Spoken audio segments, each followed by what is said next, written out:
Hello, welcome to my channel. Renzo here. Let's paint a new portrait. Let's see. Hello Rob. Hello Jonas. Hello Nilu. Okay, I'm gonna mention the colors. I'm gonna use titanium white, yellow chrome, cadmium orange, cadmium red, permanent alizarin crimson, raw umber, ultramarine blue, and ivory black. Okay, as you usually know, all my brushes, all of them are basically synthetic brushes, different brands. I'm gonna start, just gonna pick up one brush and I'm gonna start sketching with paint. Okay, I'm gonna mix raw umber and alizarin crimson, a little bit of linseed oil. Okay. And first, what I do is, hello Mehmet. First what I do is try to see the overall shape and try to simplify, the face, the hands. For the head, it's something kind of simple. It looks like a circle. Yeah. Now for the hands, I see some kind of triangular shape. I'm thinking about big shapes, okay? Little by little, I'm gonna start just thinking about smaller shapes within those big shapes, and then for smaller and smaller and smaller. Okay, let me see. Here's my space for mixing the colors. Here's the canvas. I think the position is okay, and about the size, I think it's okay.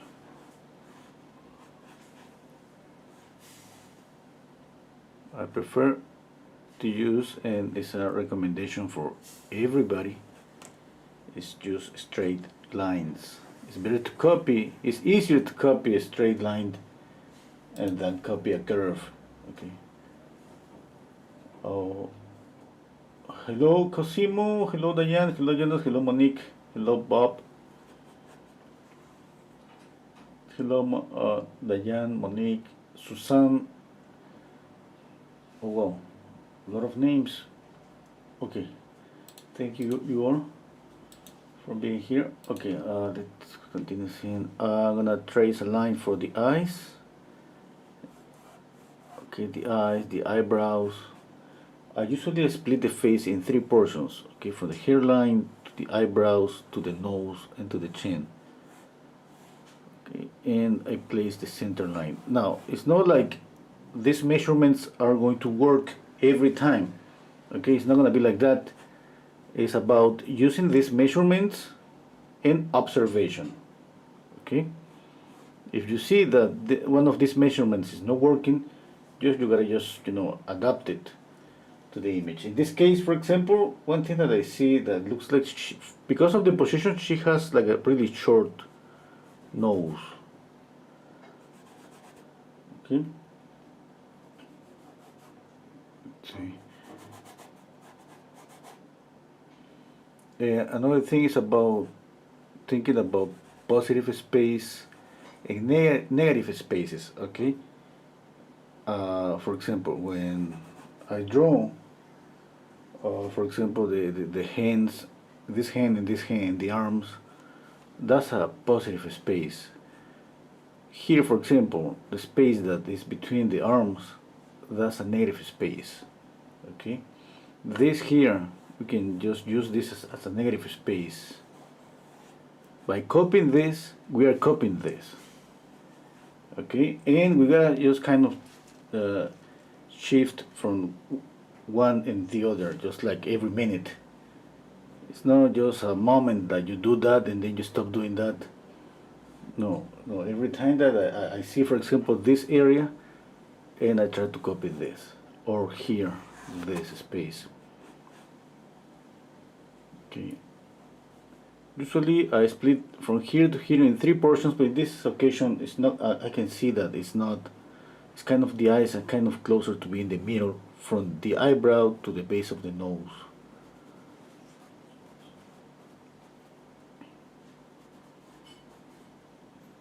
Okay. Now, from the base of the nose to the bottom of the chin, if I split this in two, usually again, I can see the mouth on top of this line. I think today this measurement is going to work pretty good.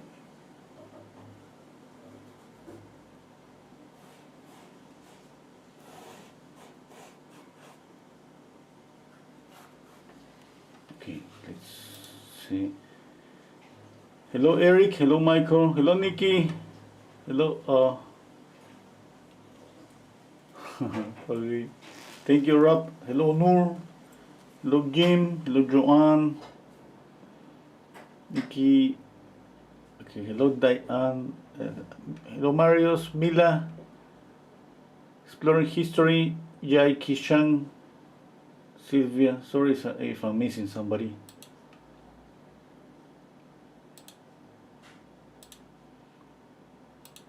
Okay.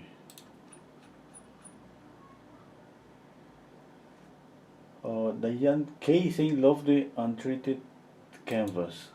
Oh yes, I toned this canvas with acrylics.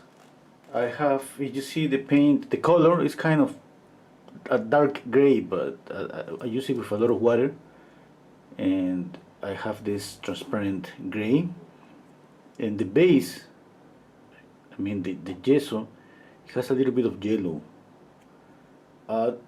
Maybe that's not so clear, but beneath this gray acrylic color, the canvas is not white. It's a little bit yellowish, a little bit, a tiny bit. Okay. Now that wasn't on purpose. Sometimes we want the colors just breathe beneath the surface from layer after layer. But that was an accident. But it's pretty nice.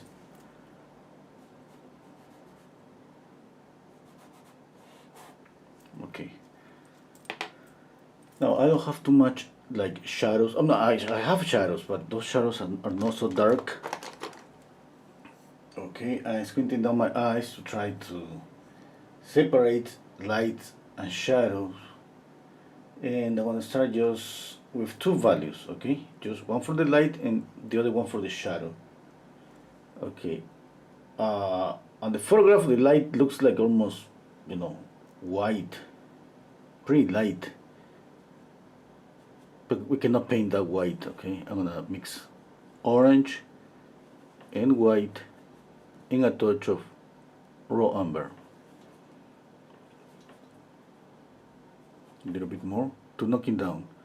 I continue adding more raw umber until I see that this color is knocked down, because I don't want a really orangey color.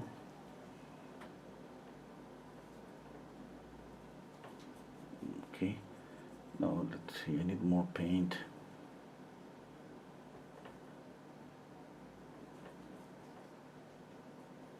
Okay, got this. Now I know that this color is a little bit different from the color on the photograph, but that's my first brush strokes. I don't care that much about that. I'm gonna be able to add more paint, obviously, and change colors. I'm keeping my eyes squinted down. I'm gonna use a little bit of linseed oil.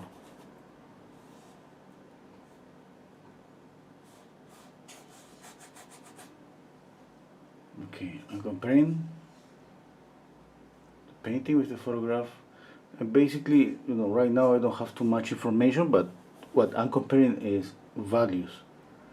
I see light, light, light, light, light, and all the rest is shadow. Just orange, white, and raw umber.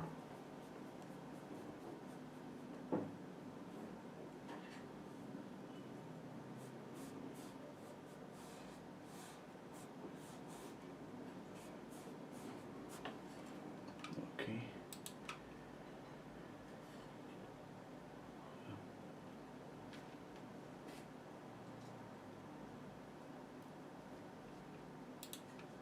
Hello Yama, hello Akil, thank you. Sorry, I got a question here, but it's in Russian. Sorry, hello Fanchon, thank you. Okay, let's see. Now I'll pick up another brush and same colors, orange, raw umber, and white. I'm using more orange and raw umber and less white because I want a darker color here. A touch of cadmium red. Let's see. No, it's too dark. It's too dark and too colorful. I'm gonna add more raw umber.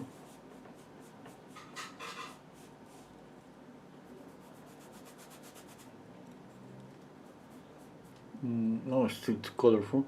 Okay, I'm gonna need to add some blue to knock it down this even more.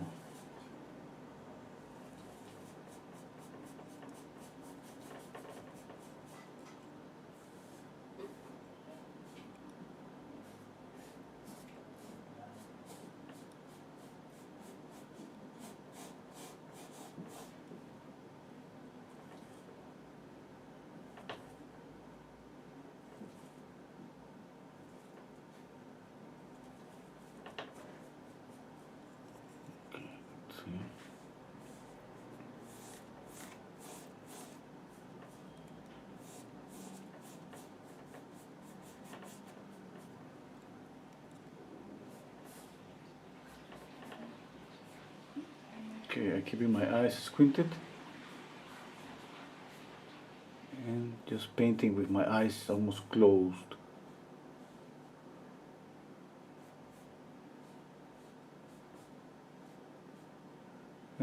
Yeah, because it's not my drawing approach.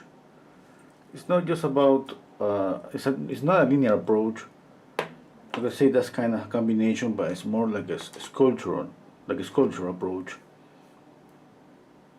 Yeah, because and basically when I mentioned that I'm squinting down my eyes and painting, that means that I'm paying attention to big shapes, just shapes. Okay.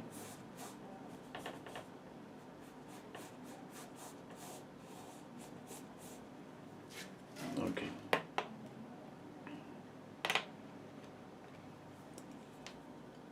I'm gonna light up this value a little bit more.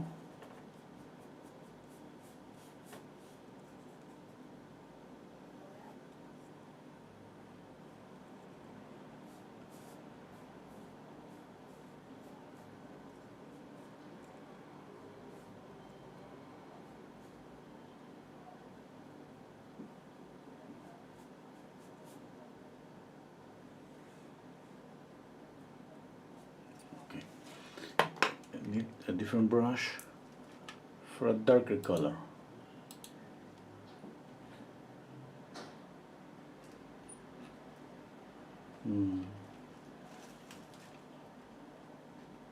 Okay. I'm comparing. Okay.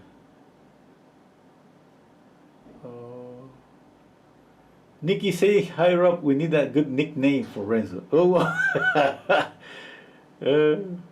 nickname. I love nicknames. When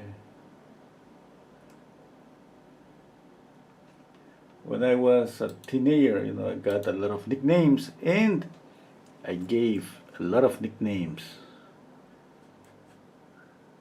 That was pretty funny.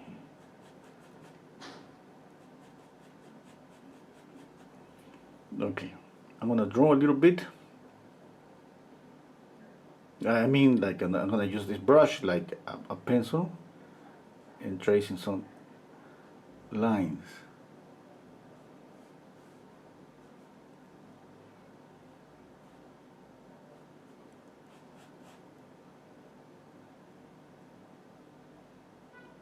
The image is close to my painting and same size, okay?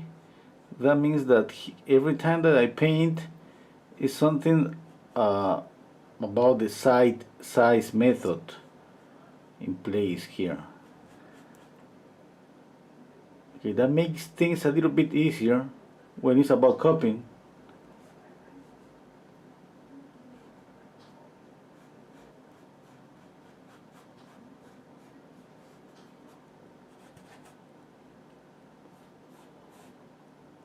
Okay, dark here, dark on the eyes,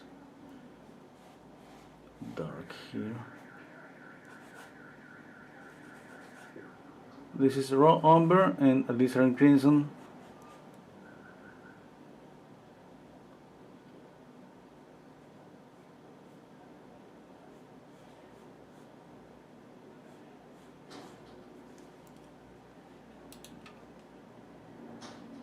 A Peruvian something.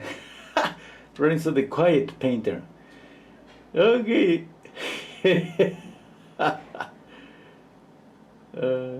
Okay.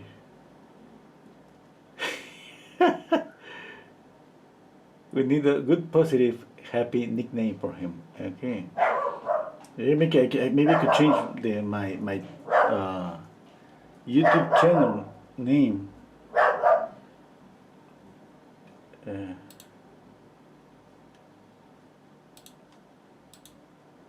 Okay, let's see. Let's see how far you go with nicknames. I'm getting a little bit scared.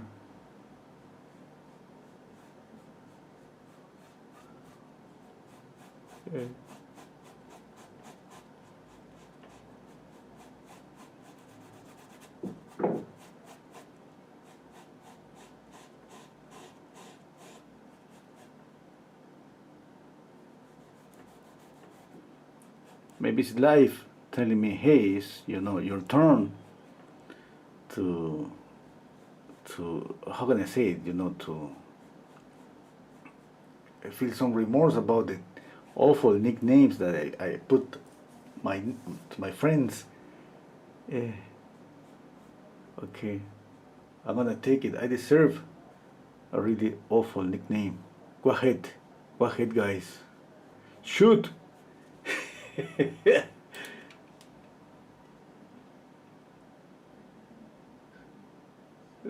No, those nicknames are just too nice.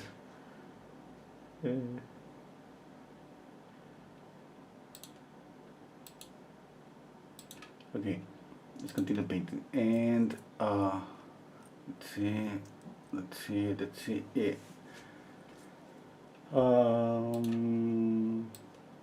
Okay. Yeah. Okay, I think I'm good about light and shadow. My dark side here is too dark, and obviously it's less colorful than the photograph. I'm gonna get there. Okay, the lights are good. I think, yeah, I'm gonna add a little bit of this greenish color here that maybe I could enhance this greenish color.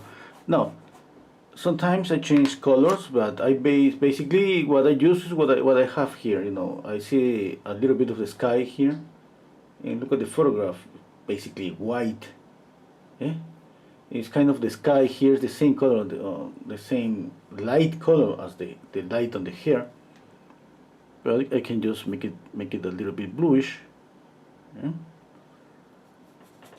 It's kind of a simple thing to do. But obviously, it's gonna make a little bit of a difference. Okay, I see a little bit of greenish here. I can do the same. I can make it more greenish. I have a green here that is chrome green. Let me put a little bit here. Oh, this is too strong, but I'm gonna knock it down with, let's see, a little bit of black and white.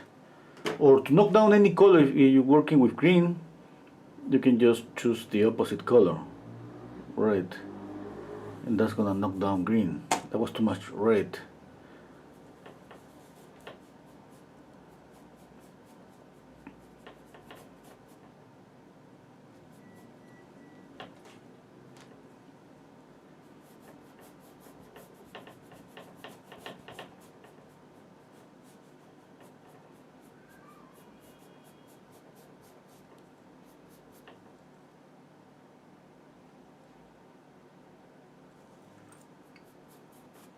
Let's see if I can add more greenish here.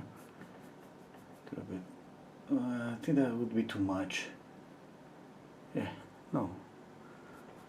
I'm mixing here green, and I was about to say a touch of red, but you know, I added too much red. That was not intentional. More white and linseed oil.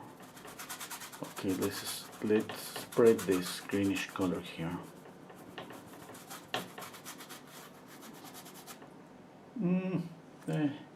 Maybe I'm gonna exaggerate this a little bit. You know, I like it, but not that much.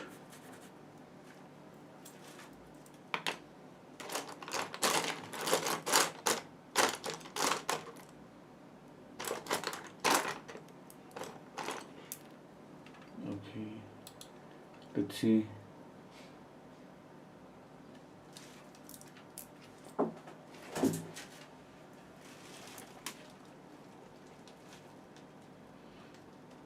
Okay, the guru from Peru is taught, but my painting Peruvian dang. Okay. The painting Peruvian is great. Value master. Okay. Well.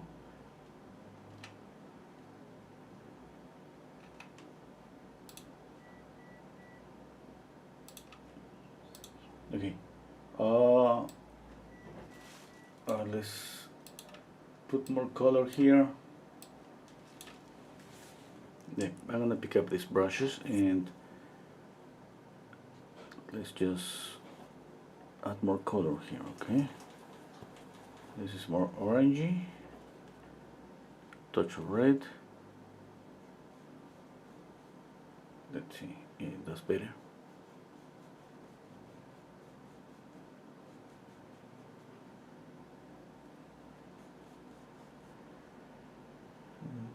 Okay.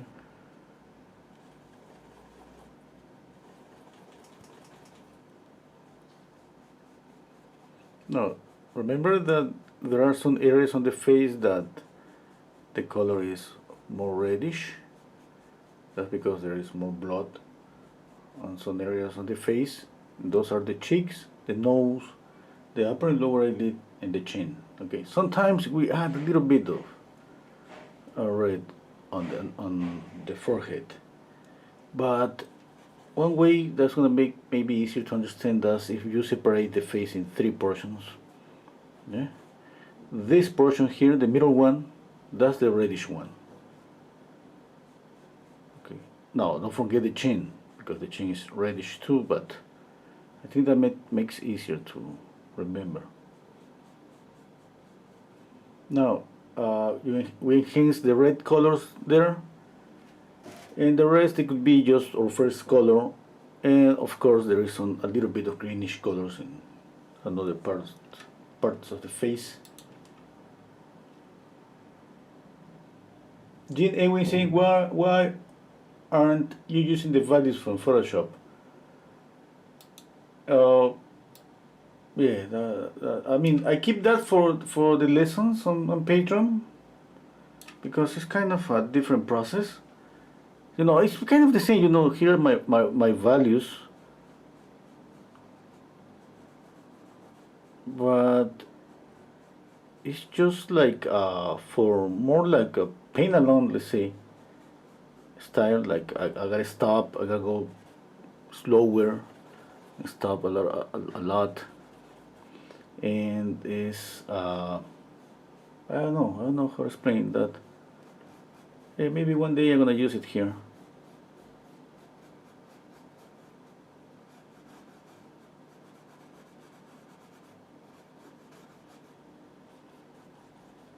Okay, let me see.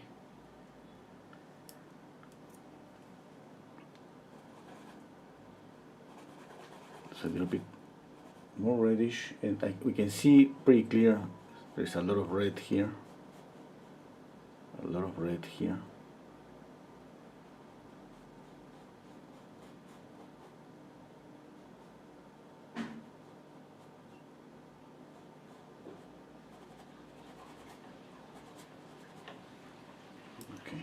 I'm going to add a little bit of yellow to the lights, a little bit more, okay, there.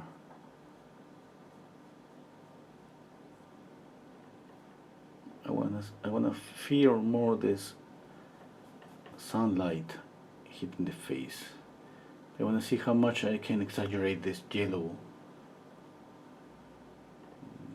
Okay, let's see. If I don't like it, I'm just gonna pick up just paper towel and take it off, wipe off the color, or I'm gonna use a palette knife. The shoulder is a little bit up, it's aligned with the mouth. I think there.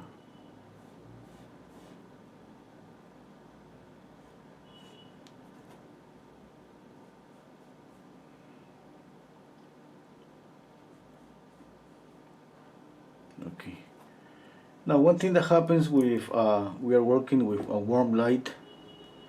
Color theory says, okay, if the light that's coming from one direction is warm, okay, the shadow is gonna be cool, and at the same time, this warm light is gonna bounce back, and we're gonna have a combination between cool and warm colors on the face. Okay. Now, if the light is coming from up, it's gonna hit, let's say on the floor, it's gonna bounce back, and this portion is gonna be a little bit warmer than the upper portion. The upper portion is gonna be a little bit bluish. This, I'm gonna pick up a different brush. Okay, this is gonna be a little bit bluish. Okay, now you do that and check out your painting and check out the photograph and see if that's happening. Why this is kind of bluish? Because this is from the skylight. Okay, the skylight is always there. It's weak, but it's a bluish light and it's always there. Okay, this warm light, the sunlight is a stronger one. That's why we feel the yellow. I don't see that on the photograph. I see more like white, pure white on the photograph. But you know, I'm gonna just try to change to maybe what I think it was the normal situation, you know, based on the photograph, on the light. Okay. Oh, thank you, Michael. Thank you for the super chat.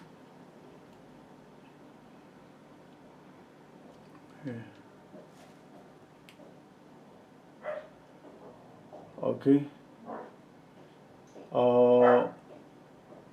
I'm gonna check out if I have a question.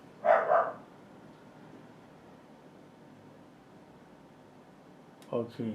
Color harmony. Yes. Exploring history, since watch the words Renzo using to describe, like squinting, knockdown, values, shapes, mixing, tones, harmony. Yeah. That's when, you know. That's why we do all the time. You know, we check out values, or we squint down our eyes for, let's say, two reasons. One, obviously, is just simplification. We see shapes, dark and light shapes. Two, it could be to see edges.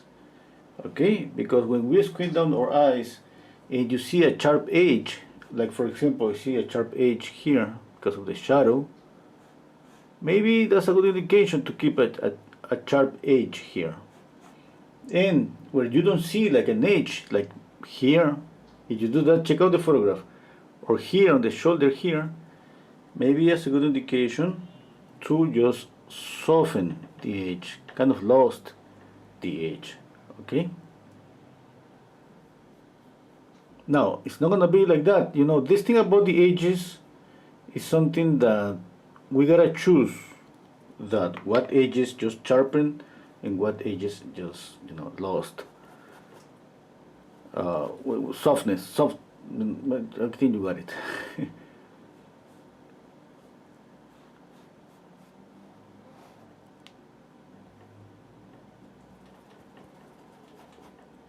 Okay. And you all can see my first approach is always straight lines and then shapes, big, smaller shapes. Okay. And I use values for draw shapes, light and dark. You know, that's the simpler way to draw shapes. Okay. That helps me with the drawing, obviously. Okay. Now, one thing, we cannot put all the lights with the same intensity. Okay, maybe we see all the lights that are pretty intense, like this light and the same here and the same here. Okay. Now here's another thing we choose. We choose basically a focal point. We choose which area we want to just pop forward. Let's say this.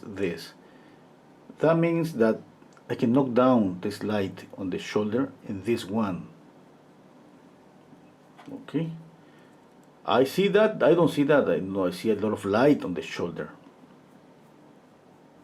It's gonna be a good, choice. It's gonna be a good decision. I don't know. I'm gonna just see when I got more of the painting. Maybe I change my mind and I sharpen this shoulder and I soften this one, or vice versa. Okay, or I add more light to this shoulder than the cheek. I doubt that I'm gonna do that. Okay.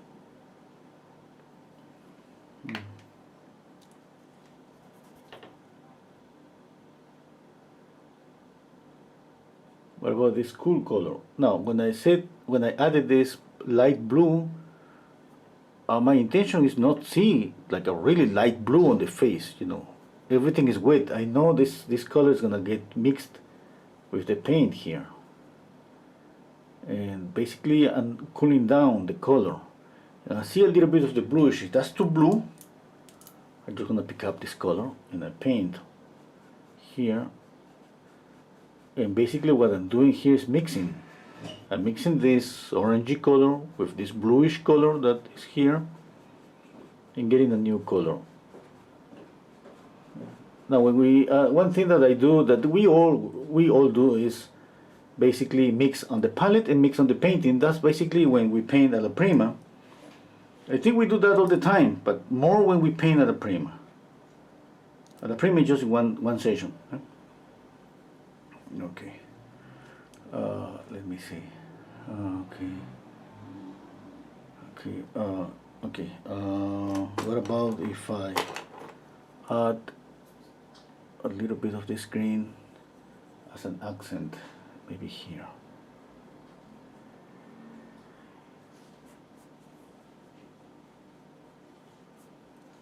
Okay. What about a little bit of this more yellowish color here on the edge of the face, because there is a reflected light there. Okay, a little bit of this here. I can see a little bit of reflected light here too.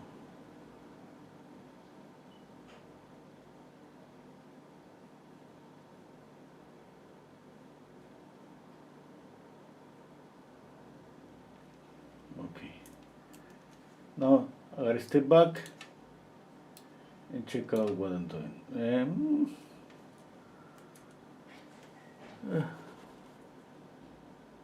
Okay, I'm going to knock down this color, more white and raw umber,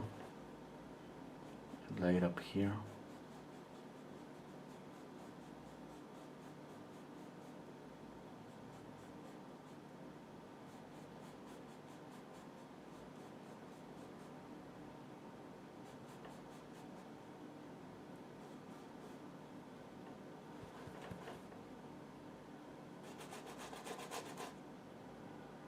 Okay, it has to be darker here, but here I can light up this and light up this.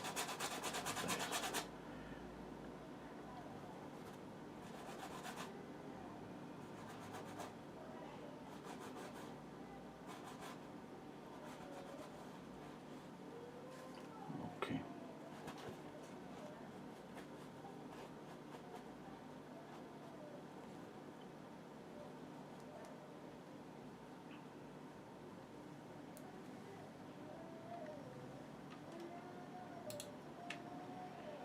see some comments. Let's read some comments.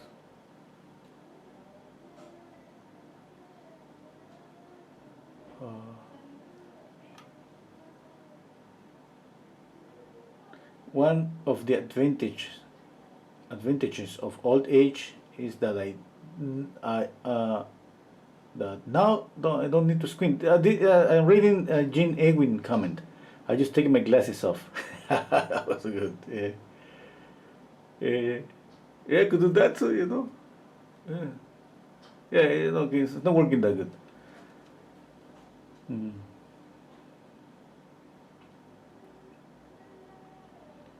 Okay. Oh, okay, I'm just checking. Okay. Okay, so hello Ismail, hello Frank, thank you, hello Jana, Gina. Uh, okay, yeah. Okay, just thinking.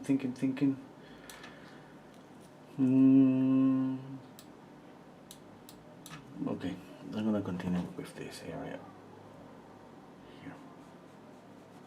And lighting up basically the color. Now I'm getting kind of close to the values on the photograph.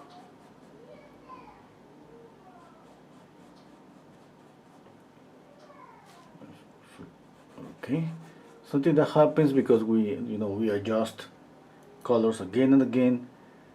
So many times happens that we establish, let's say, the reddish colors on the face. Just be careful because sometimes after blending and adding more paint, we realize that we don't see anymore those reddish colors on the face.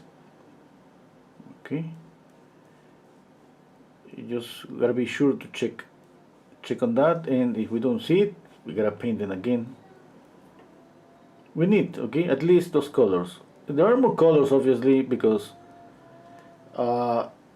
if we think about, let's say, she's kind of an outside, and there's some green, we can squeeze some green on the face because definitely some green is gonna be around, and I can see some green here on the photograph, and that green is just obviously for the trees around. Okay, there is some places that we can find some green on the face, some greenish color on the colors on the face, but this greenish color that I see here on this photograph, I think is more about the ambient light, the sun hitting on the trees, the light bouncing everywhere. Good light, hit everywhere. Basically, it doesn't stop bouncing everywhere.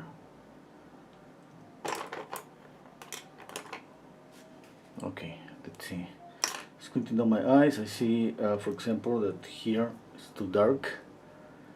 Okay.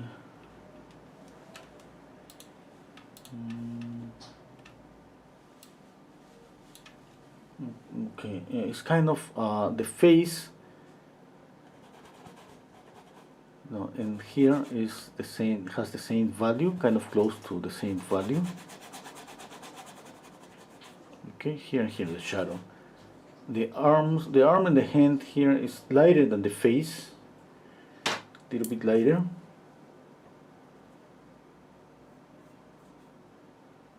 Okay, and there is kind of a really strong reflected light. I'm gonna make it kind of yellowish here. Okay. Yeah. Where I see more shadows on the face, it's more around on the eyes here. And knocking down the color.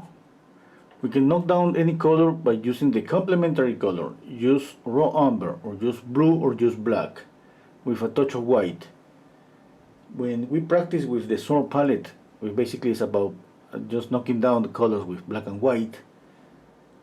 Okay, and some people just don't like to use black. You can use raw umber.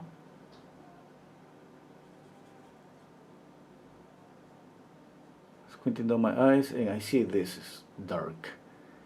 Now what I'm trying to do is just basically adjusting the values. You know, I see the dark, dark, dark here, dark here, a little bit darker here. Obviously it has to be darker here. I'm forgetting this area here. Yeah. Okay, I'm gonna leave these brushes here, and I'm gonna pick up smaller, really small. Look at, I was holding these brushes on my hand. Now I'm gonna change. I'm gonna put it on my little table here, and I'm gonna just pick up number 0 brush and a number 00 brush.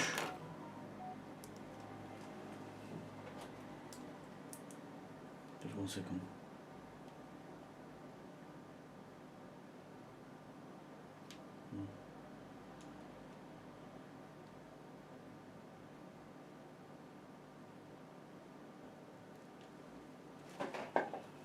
Okay.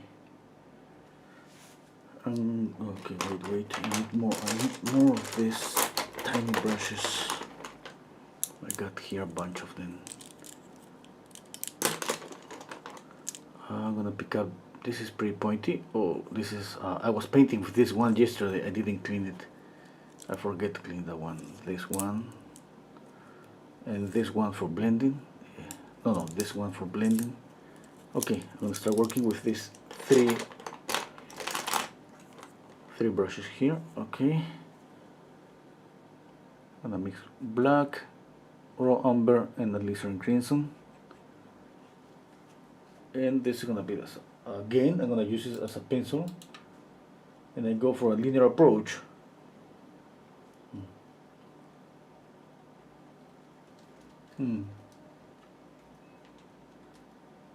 Okay. Rob is asking me, will you do another portrait using the summer palette? Yeah, I will. Yeah. Definitely I will. Thank you, Andy. Okay. I'm gonna read some if I see some questions. Okay, let's continue. Now, let's see. Light mint. Check out with the photograph, nose, mouth, bottom of the chin.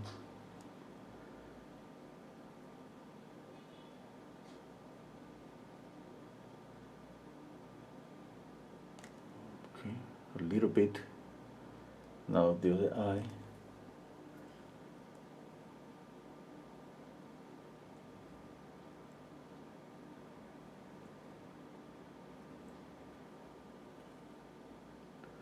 Okay, I gotta move this thing, this eye a little bit to the left.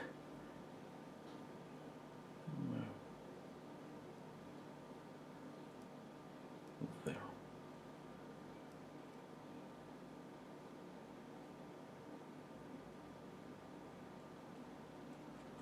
Okay, now the nose, for the nose I'm gonna mix more red and orange here. Let's see the shape of the nostril. I'm going to soften that area a little bit.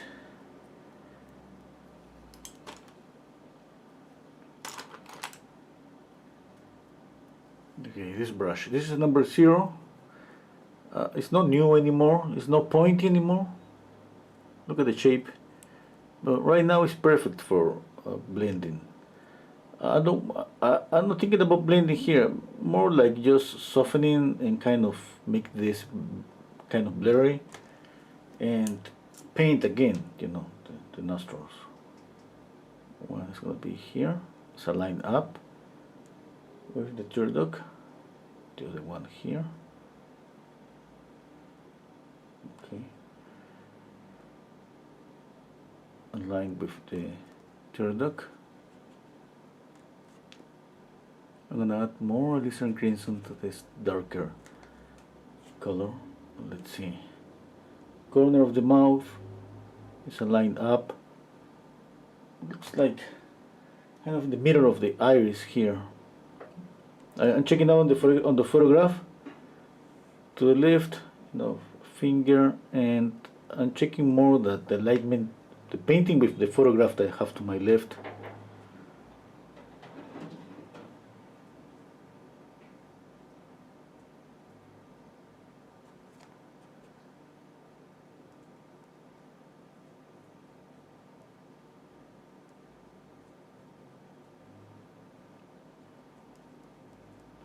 Okay, there's always a little bit of shadow below the mouth because there's a depression here. It doesn't matter if we don't see it, okay? It's okay if we just darken that a little bit up, even when we don't see it, that this is darker. Another thing that we always have to do is add a little bit of light that goes in this, like that. Okay. Again, maybe we don't see it. It's kind of clear, that it's there, but maybe they say that somebody just don't see that. Okay, knowing that there is always a light that follow that form, that shape, there is gonna help you. It's gonna help you to see more. Because remember, we paint what we see, we paint what we know. It's not painting just what we see. Okay, we need information, we need knowledge. In this way, we understand why there is an up or down on the face.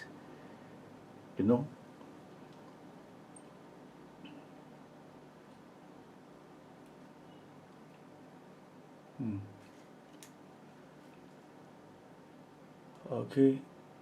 Joanne is saying when you do it looks like magic. Thank you. Okay. Thank you so much. And by the way, I have sent you a message, Joanne, on Patreon.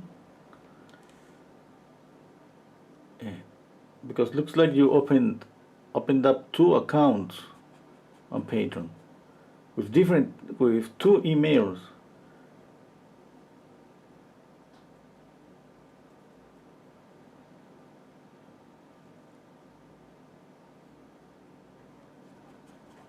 You know, 2 accounts to me. I mean, you're paying me twice.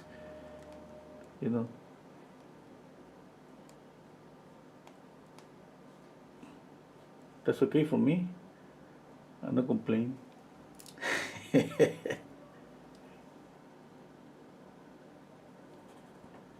Okay, let's see the fingers here.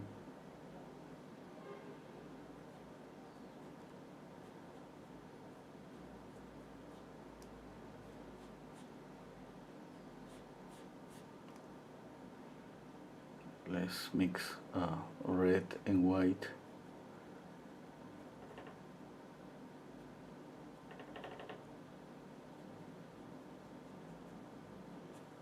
Okay.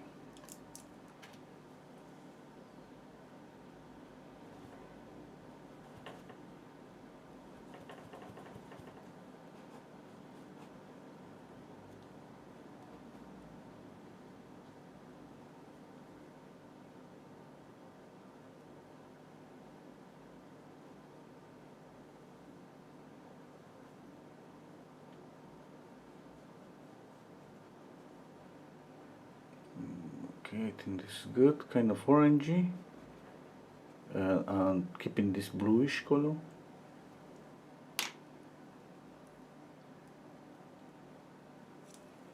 Okay, I'm gonna continue here, the chin, let's see, here, okay, a little bit up. Okay, I think that's better. I have the light here.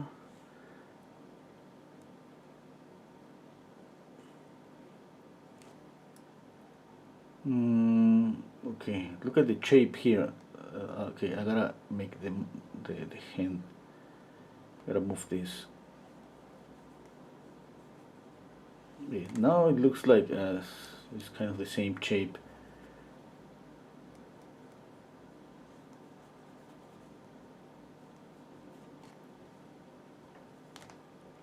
Okay, there's a little bit of light here. No, this light on the corner is aligned up with the eye, basically. Okay, it has to be a little bit up, like a lot up, maybe here. Let's see. Yeah.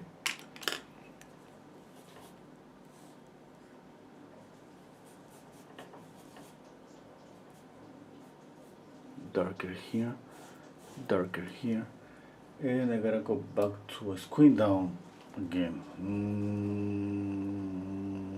Yeah. Okay.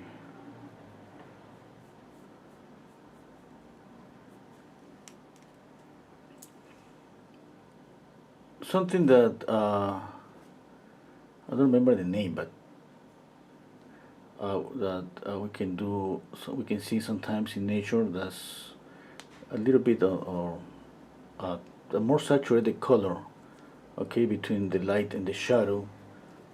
Sometimes it's not that clear. Sometimes we don't see it at all.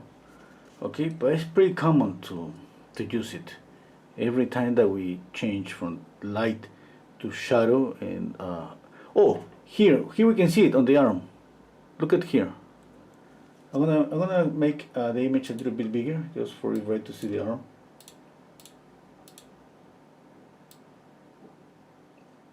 I don't know, can you see on the arm how there is this orangey color?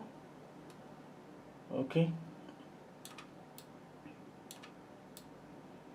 Okay, here. This is what I was saying. This here. Okay. A little bit orange. Now, that happens. That doesn't happen all the time. You know, we don't see it all the time, but it's pretty nice to put it. It works pretty good. Okay, it works really, really, really nice. Now, there are things that are just up to anyone, you know. But this is one of the things that I would just suggest. Always do that every time that we see they have a high contrast. It could be pretty subtle, okay? It could be pretty subtle.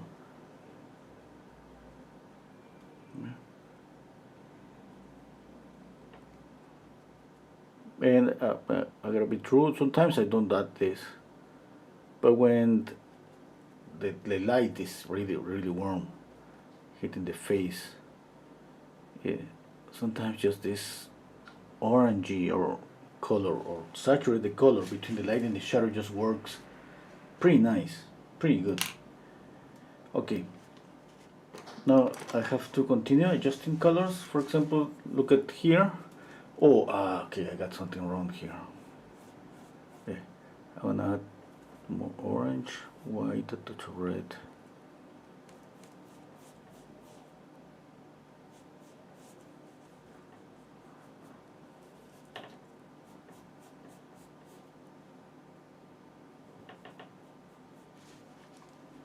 Okay, now I'm going to add a little bit of white with a touch of yellow. Since obviously on sometimes it's better just to do this by adding more and more layers. You know, look at the difference with the brush. I mean, I could make it lighter with a brush stroke, with a really thick brush stroke. I just want a really thick layer. See how far I am from the light. Okay. Now, I gotta say that this is too yellowish. Yeah. But anyway.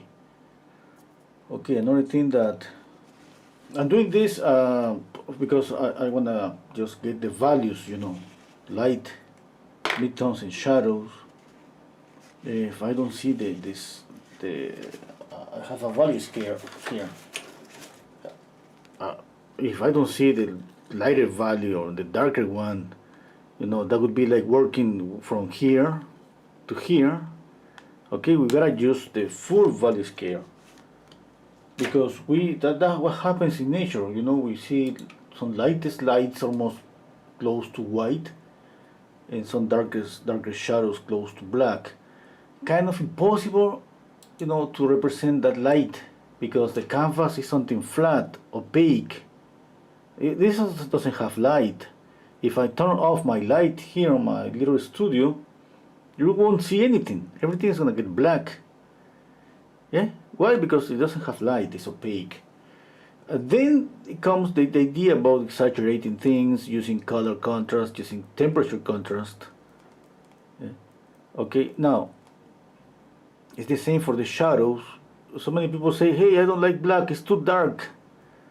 No, I don't think no people say, no one, let's say that somebody maybe says, hey, black is just, it's too dark, we shouldn't use, but we are not able to represent something as dark as it is in nature. If you go to a cave, it's black, that's the absence. There is no light there. It's black for real. And no matter how much black I add of this pigment, I won't get to that black. Impossible, because this is flat. It's getting light. It's impossible. There is a new pigment, that is being used. I have seen there that it was invented, I think, like 4 or 5 years ago. It's like a opaque black. That's the darkest black that exists.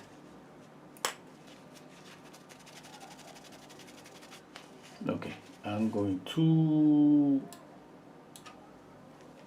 just blend this a little bit.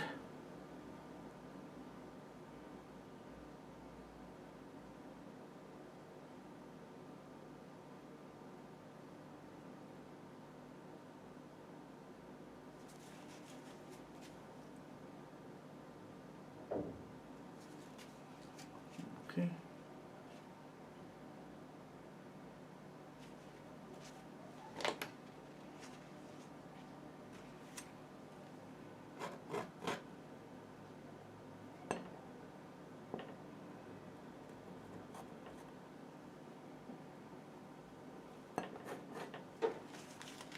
Okay, I need more white.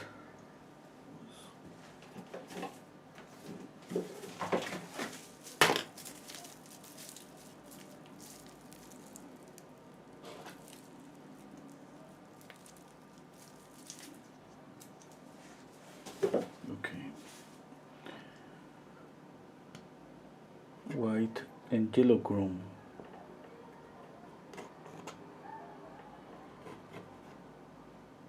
Now, remember, you want some white to glow, add a touch of yellow to that white. A touch, just a touch. A tiny touch is gonna make that white glow more than just pure white.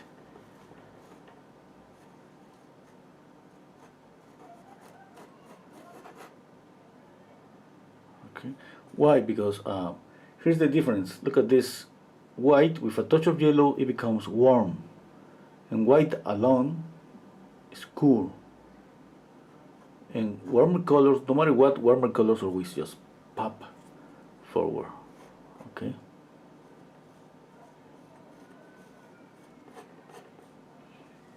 Okay. I'm going to blend a little bit this.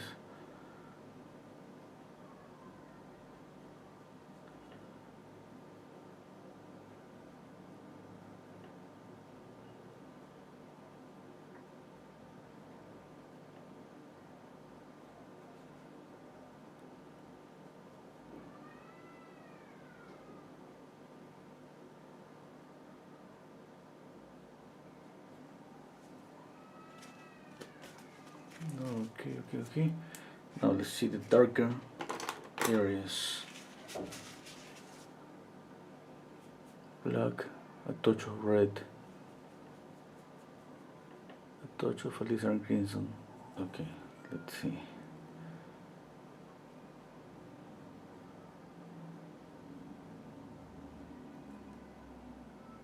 Touch of orange.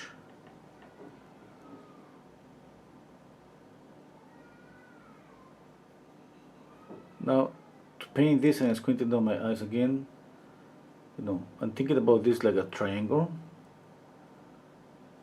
It's easy to copy. Every time that I simplify something, it's easy for me to copy.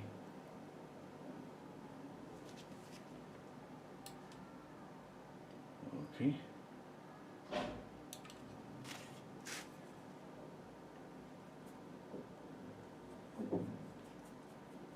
I'm mixing here, cadmium red and a touch of orange.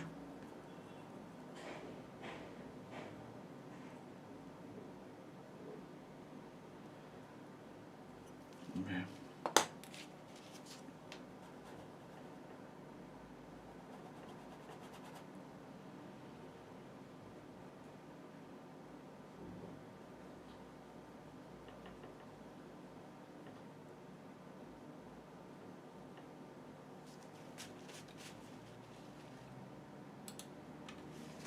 Okay. Oh.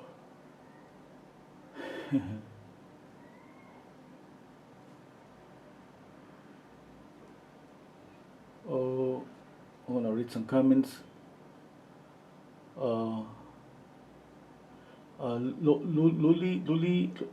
Lollipop, strawberry, lollipop. I think you know. Hello, just to let you know what kind of brushes do you use and what kind of equipment are you using. Okay, first this is a canvas. You know, it's toned with acrylics. And okay, I gotta read this.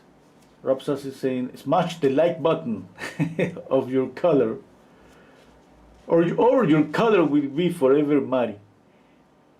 Muddy. Okay, oh, I'm using, and my brushes are synthetic brushes.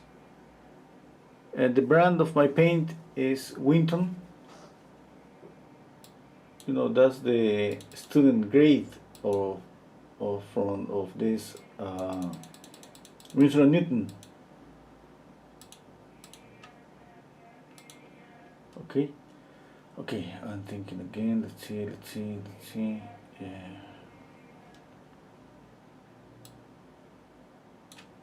Okay. Again, I gotta pick up a little bit of this blue with white.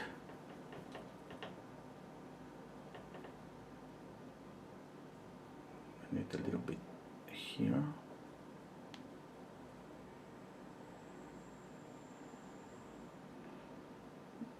No, I see a little bit of that, this blue here. When I see that, I know that this color theory rule works. You know, because I can just paint following the color theory rule, and I'm gonna find those colors on nature. It's pretty nice.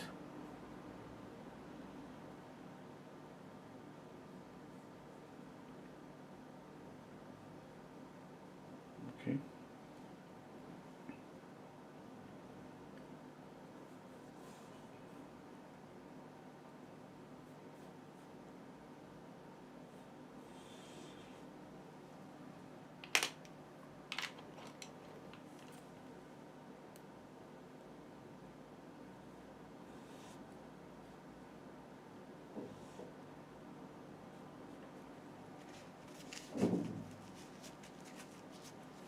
Another touch of white here. Just gonna see that. Okay. This is not gonna stay like that, you know. I just needed that because when I don't see like a really high contrast, I gotta say that this kind of picture are the difficult ones because there are a lot of midtones. You know, midtones are just, it's kind of, let's say, easier to see lights and shadows. I mean, the shadows are obviously, highlights are pretty easy to spot and shadows the same, but midtones, those are the ones that we struggle the most. And a lot of these muddy colors that we mentioned are here in this area.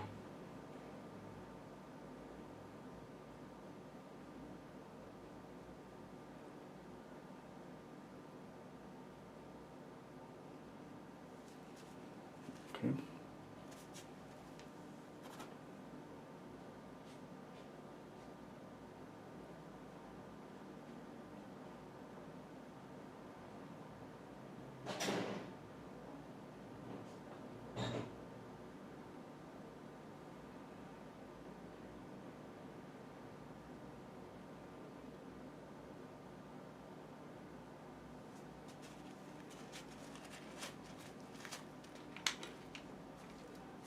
I'm gonna use a tiny brush.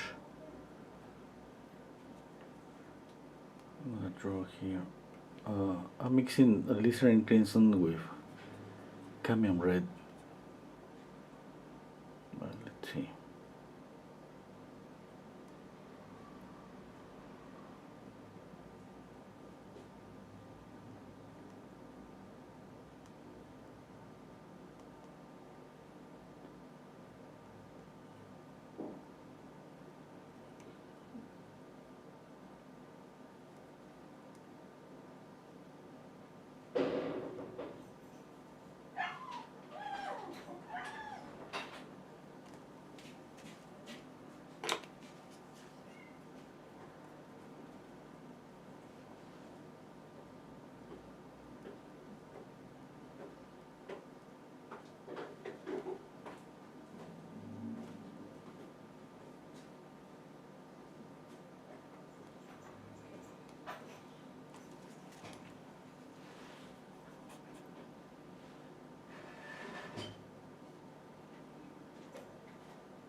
Okay. I need a clean brush. Okay, here, this one.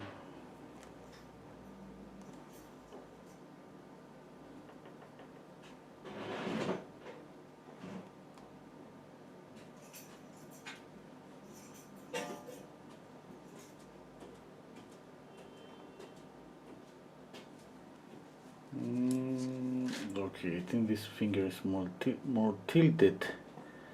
Okay, anyway. And smaller, yeah.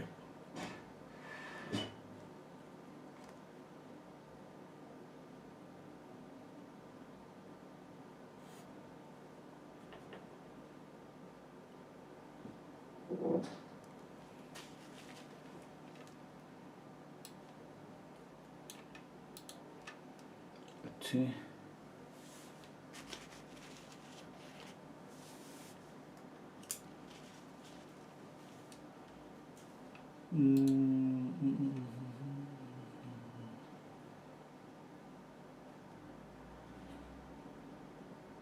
Hello, Caroline. Hello, Cheryl. Interested to know if you ever painted landscapes. Yeah, I have painted landscapes. Yeah. Here in YouTube, maybe not. But on Patreon, we have painted a lot of landscapes. Yeah.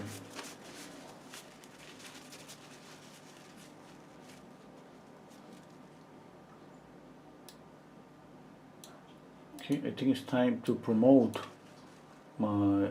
Okay, wait a second. Okay, my Patreon account. Oh, you see the link on the screen. We have I have a $100 tiers where we paint every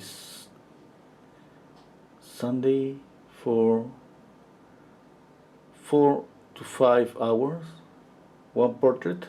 We try to finish up as much as possible, one a la prima portrait, and then we paint Tuesdays. Lately we just painted human figures to study a little bit of anatomy and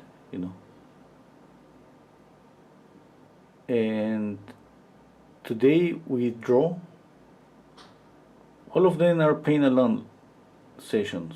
That means that it's just like here in YouTube, but usually obviously it's a small group, and we paint along. The pace is different, slower. We take a lot of breaks.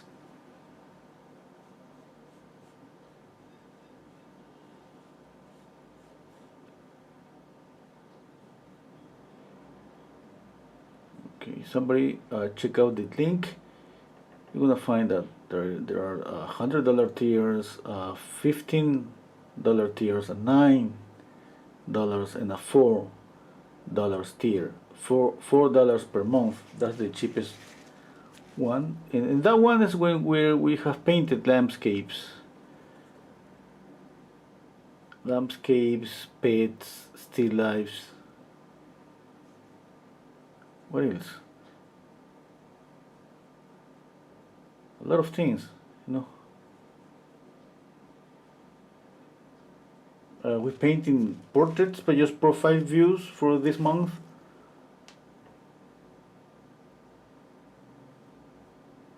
You know, we cannot paint a full profile for on that tier because my $100 patrons could get mad. That's normal, you know. That you pay more, you get more.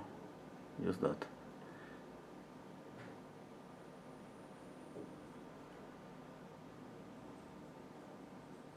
Simple as that.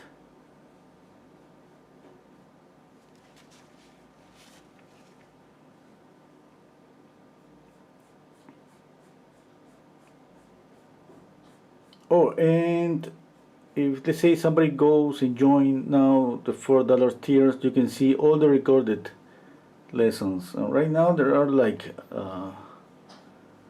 what, maybe 50? Oh, I don't remember. If you join, let's say the $15 tier, you can see all the recorded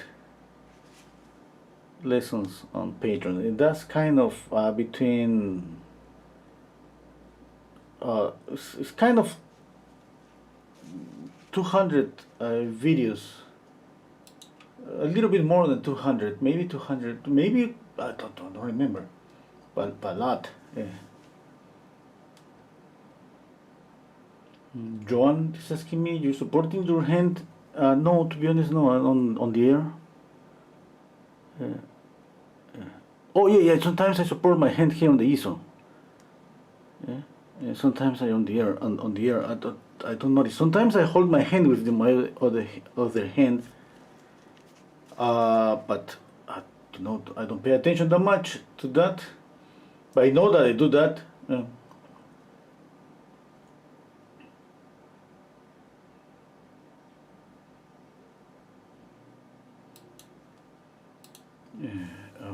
Now that you ask me, John, I didn't remember that I was holding my hand, or I was painting with my hand on the air. But right now, for example, my hand is in the air.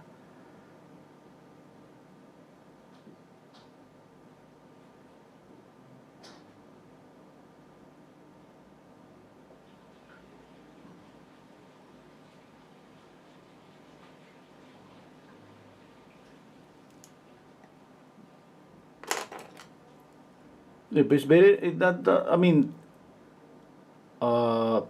it's better if you have something, you know, to just to rest the hand, because definitely I could use something but here I'm not able to do it. I have the camera kind of in front of me, and I have built up some kind of bridge to put the camera. In this way, you have this kind of front view. You know, and my cheek is kind of, you know, pretty close to the camera.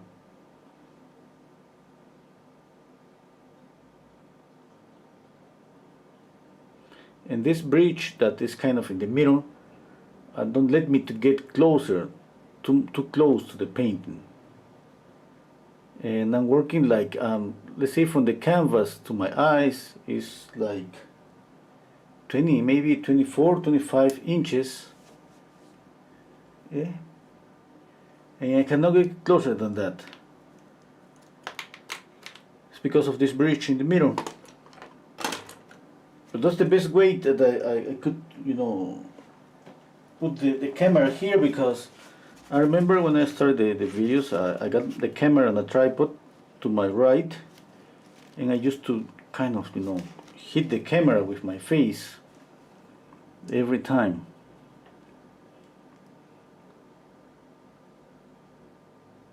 Now this bridge is kind of keeping the camera at least an inch away from my cheek.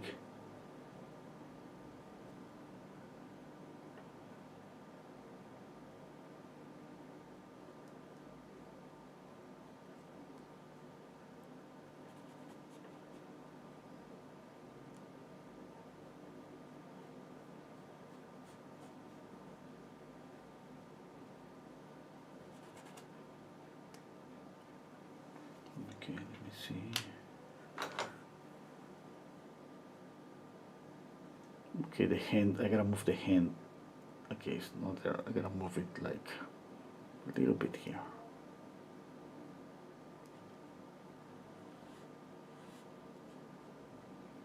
A little bit up. Yeah, that's better.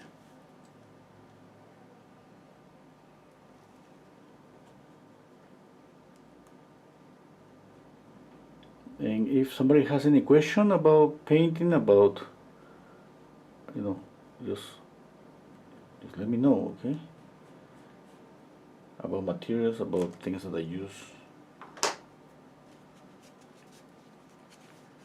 And there are some links to some brushes that are not the same. I couldn't find the same brushes that I use, but the link is just to a brushes that I used to use that are pretty similar to the ones that I use now. Okay, let's say that now I'm gonna start thinking about smaller shapes, and with that comes the thinking about the volume on some smaller areas. For example, when I work here, the idea about this area is to create illusion that this is kind of swollen here and here. Okay, and we got that just trying to represent a basic form that is something spherical. Okay, for the upper eyelid, where is the light coming from? Okay, there is some shadow here. I see some reflected light that is hitting here. Kind of a bluish, you know. There is light here, there is light here. And when we got that, usually, not always, nothing is like that. Okay, it's shadow here, okay, shadow here. Why? Because this is something spherical, and that's the only way to represent something spherical. Okay, that would be the same for this eye. If the light is a reflected light coming from the left, there is light here. Okay, don't go with this light all the way to the tear duct. Light, shadow. Okay, we can have light here too, and we're gonna have shadow where? Here, shadow, shadow. Okay, is the way we represent something spherical. Now I'm gonna start working some details on the eye.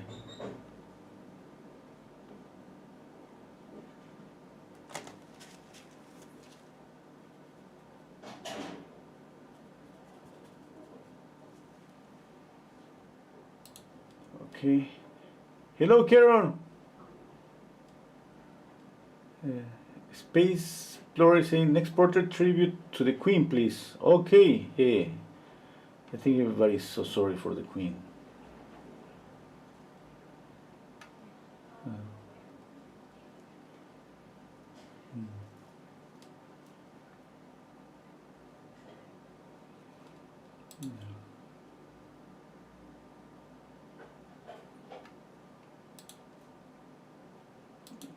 Okay. And just checking. Okay. I'm gonna work with this gray and white of the eye.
Now I'm just using my pinky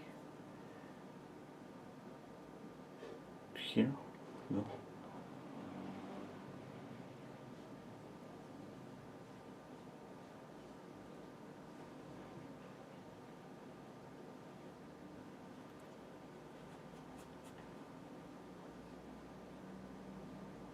Every time that we paint, remember there is a shadow here that goes like this. Okay. I'm mentioning things that we see on the surface. To understand this better, we gotta study a little bit of anatomy, because you know all the ups and downs are because of the bones and muscles. But if somebody is just starting to paint portraits, uh, there is everybody suggests always, you know, and I suggest the same. Don't study anatomy at the very beginning.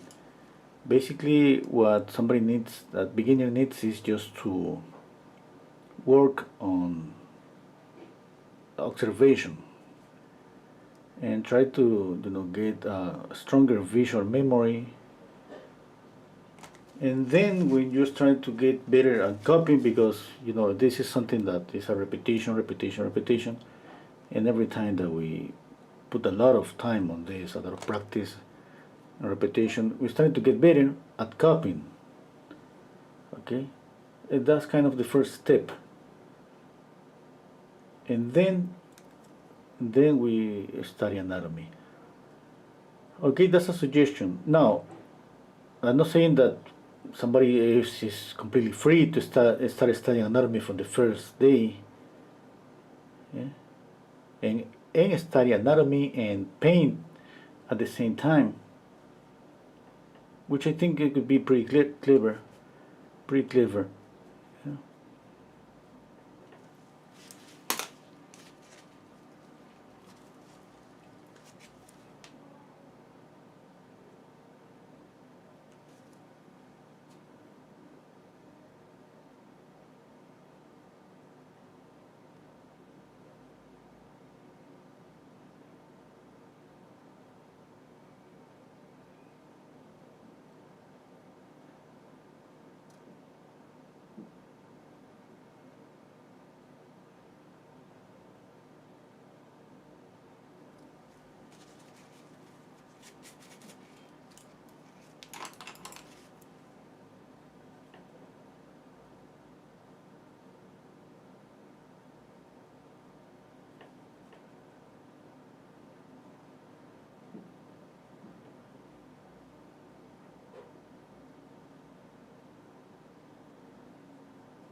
Okay, let's read some comments.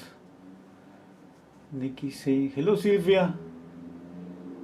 Hello Mohammed. Nikki saying, I would love to paint Queen Elizabeth in our Zoom class with you, Renzo. Okay. Yeah, let's try it.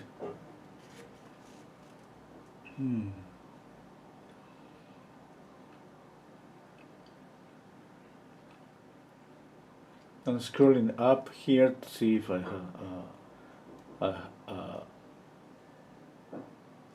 to look for any question. Okay.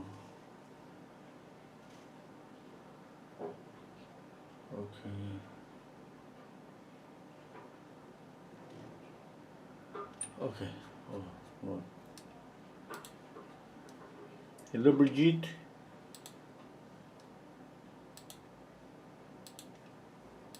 Okay.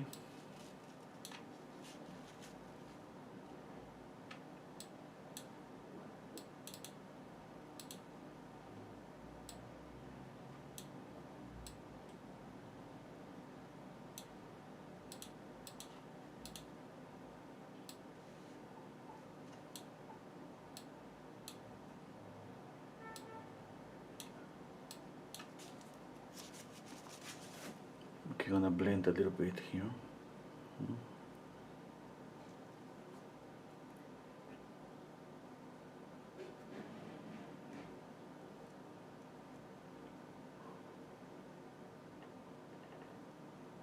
A little bit of pink.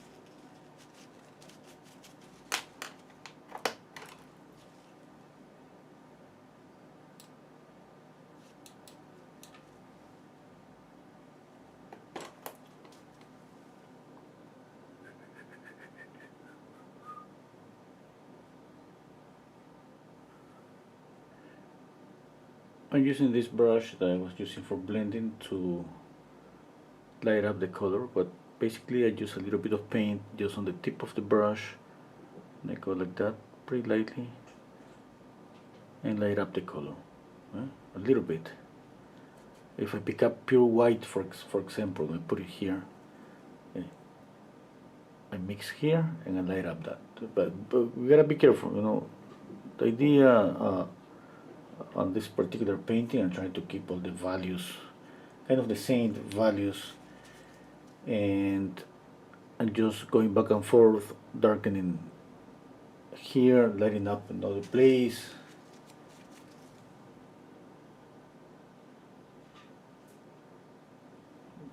Okay, that was too much white.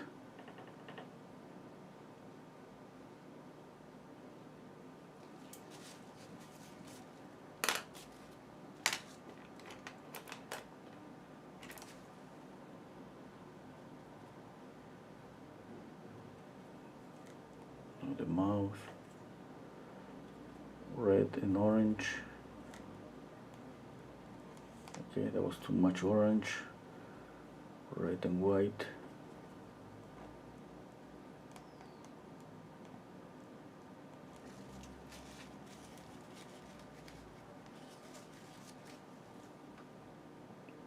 Okay.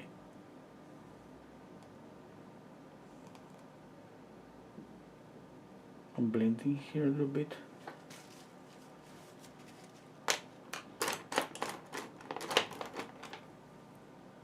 Not pure white, I just want a little bit of pure white here.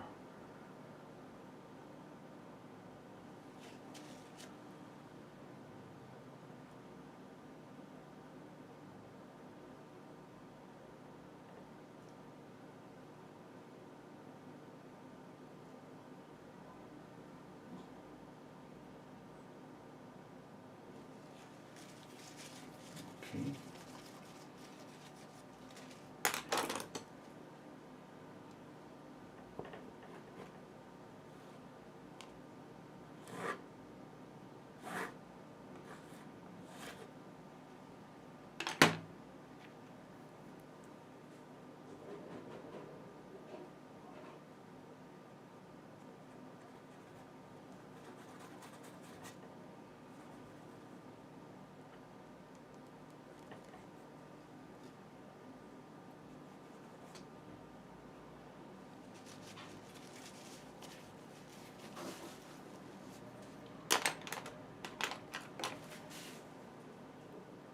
Okay, stepping back and checking out this area, and here we need to see that this is rounded.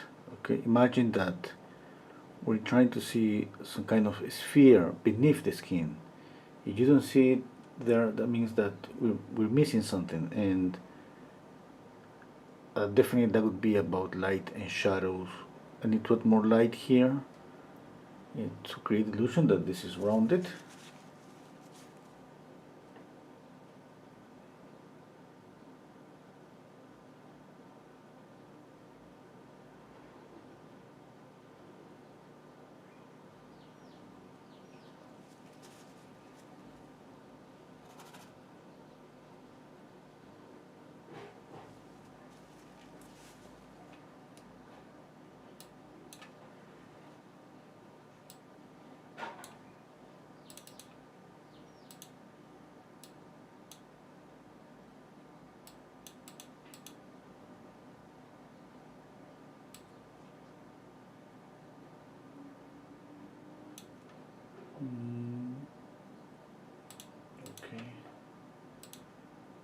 Okay.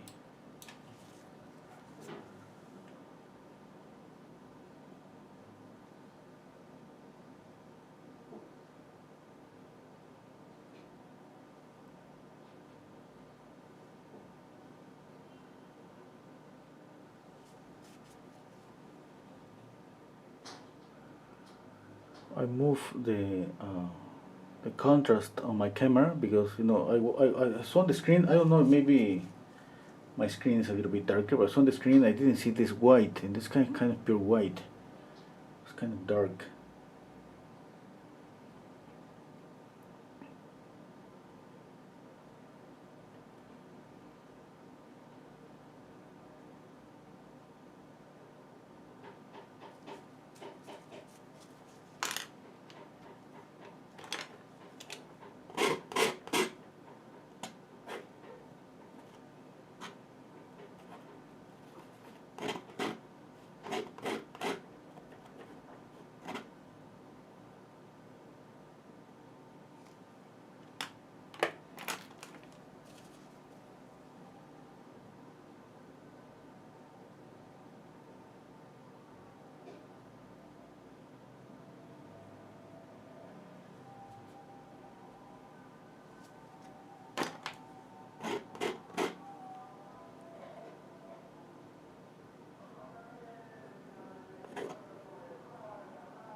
I want more paint on my canvas.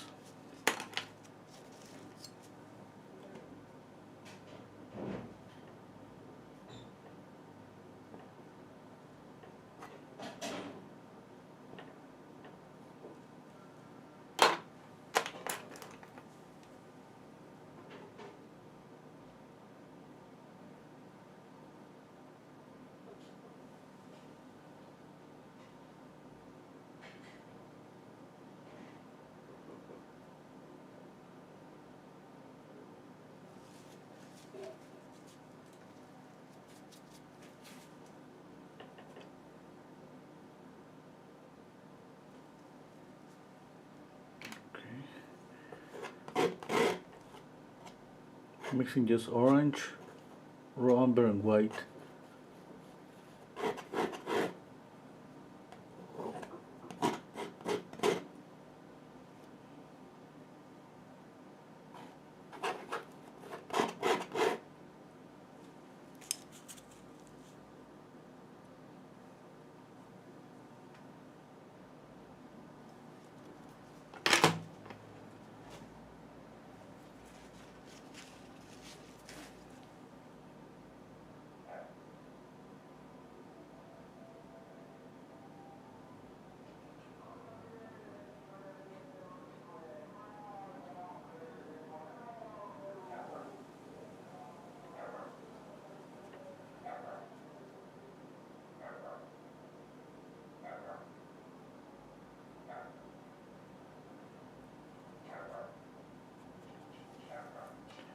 I'm gonna read some questions.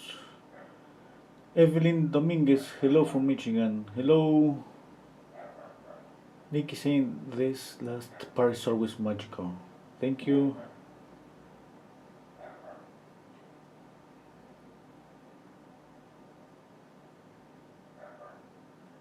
Oh, okay. Garu George is telling me it looks like there is some reflective light at the bottom of her chin, but I'm sure you have already seen that. Oh, maybe not. Thank you anyway.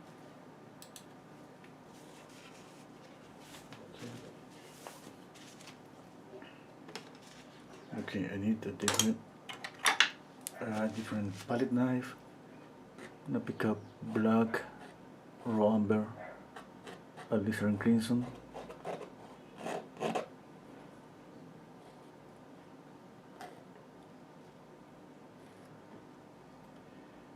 Okay, let's gonna be the darkest dark, maybe here. Yeah. A little bit of cadmium red.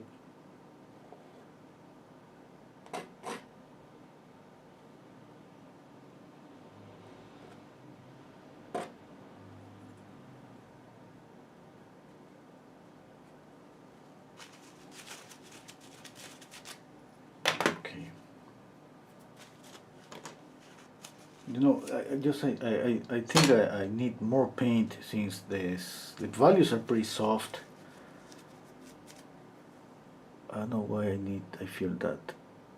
It's not like I want a lot of texture, but I want to just see here on the canvas, thicker paint. But I'm gonna blend it. And just in some areas, basically on the lights. Okay. A little bit of shadow always here. Okay.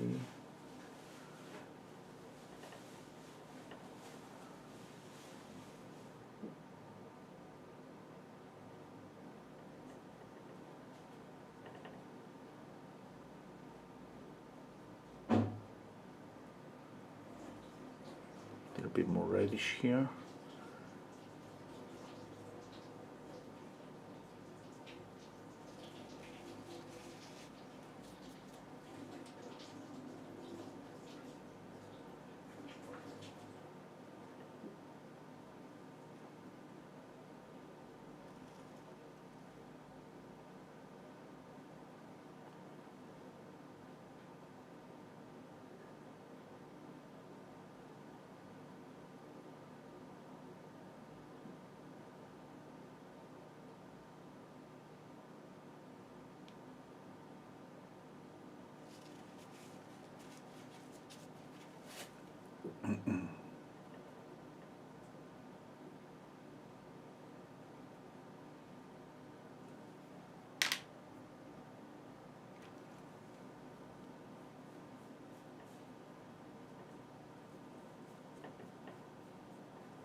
I'm mixing here on the canvas.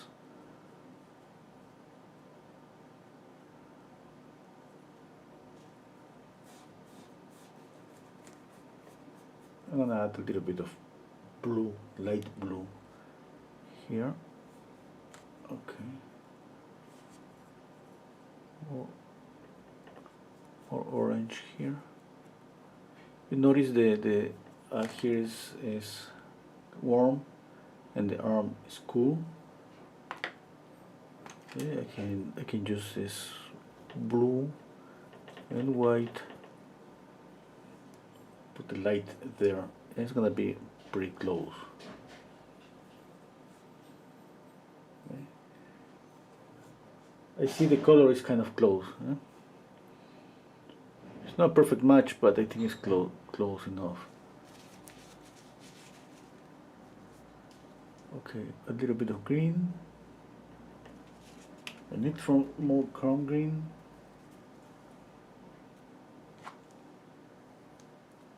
A little bit of green here. Wow, that's too light. Has to be darker.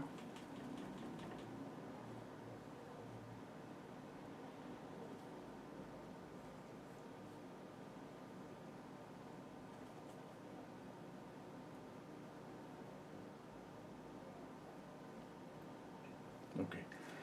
Now work on the face. I need to work on the face.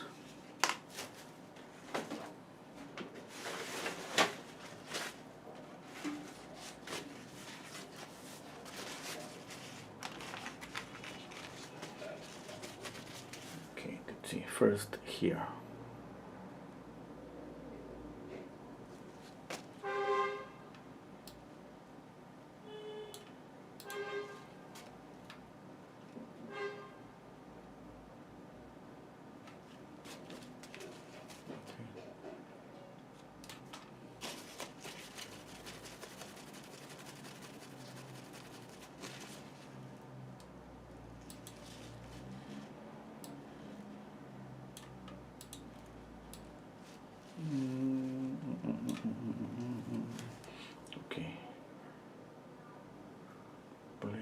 here.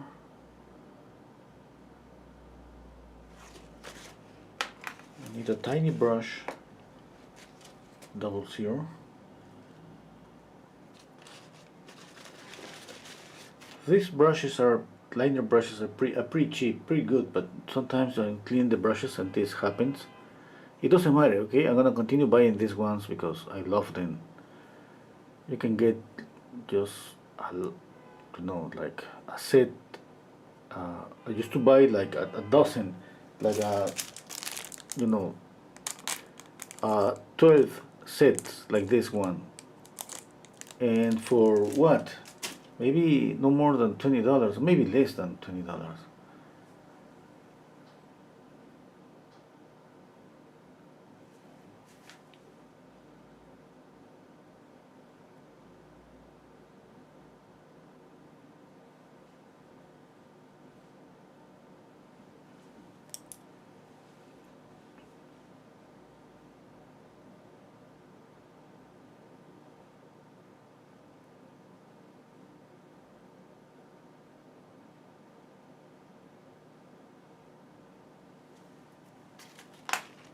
I need a brush like this, number 0, for blending. I think I don't have another one. I'm gonna use. I love this one for blending.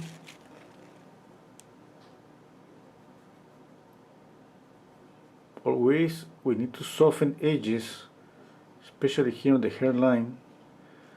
We need soft edges, okay?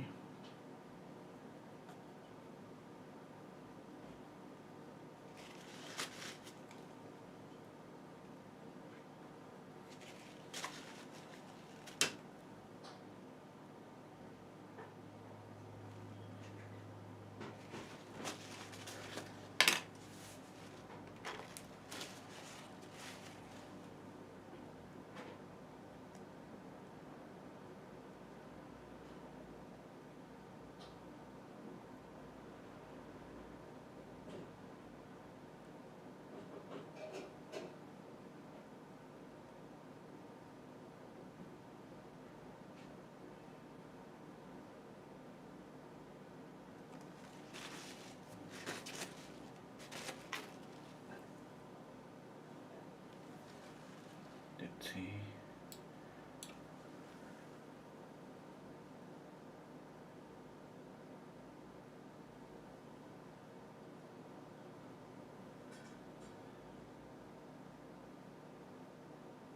Phew. I was holding my breath.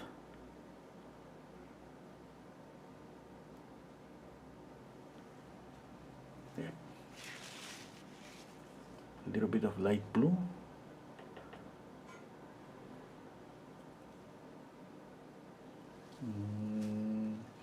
See a little bit of light, a highlight here.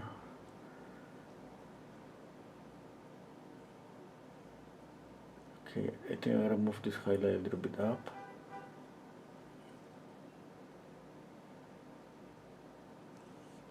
Highlight there, and more light here.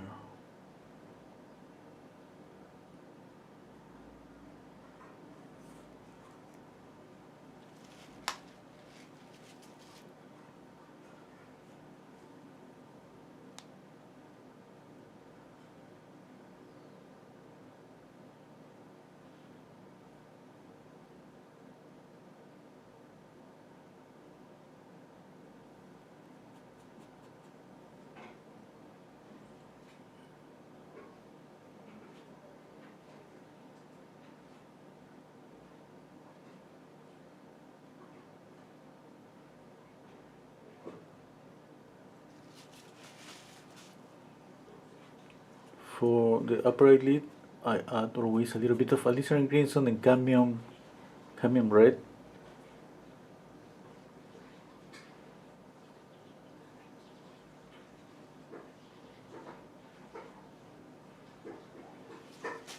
Okay, and we need to blend this, okay, up. It's pretty subtle, but this blending here it creates the volume on this area.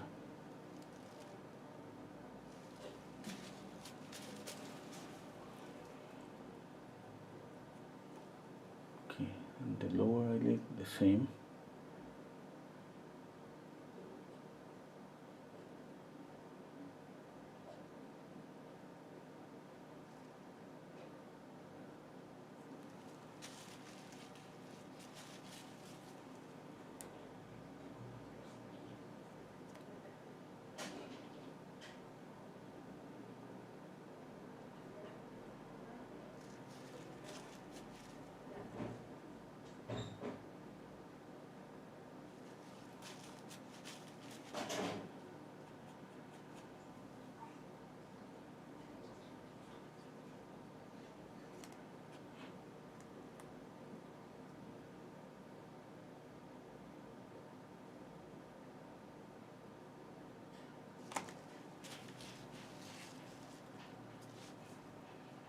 Okay.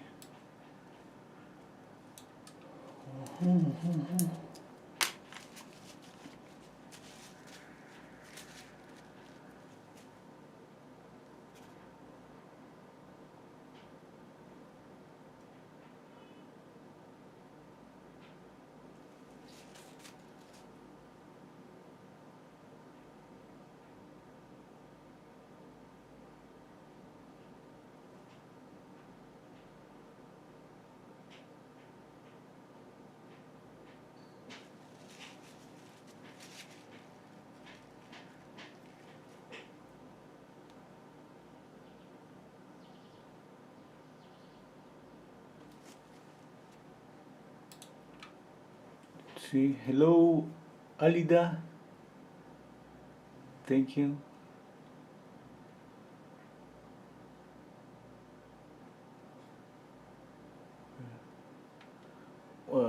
Garo is saying, oh,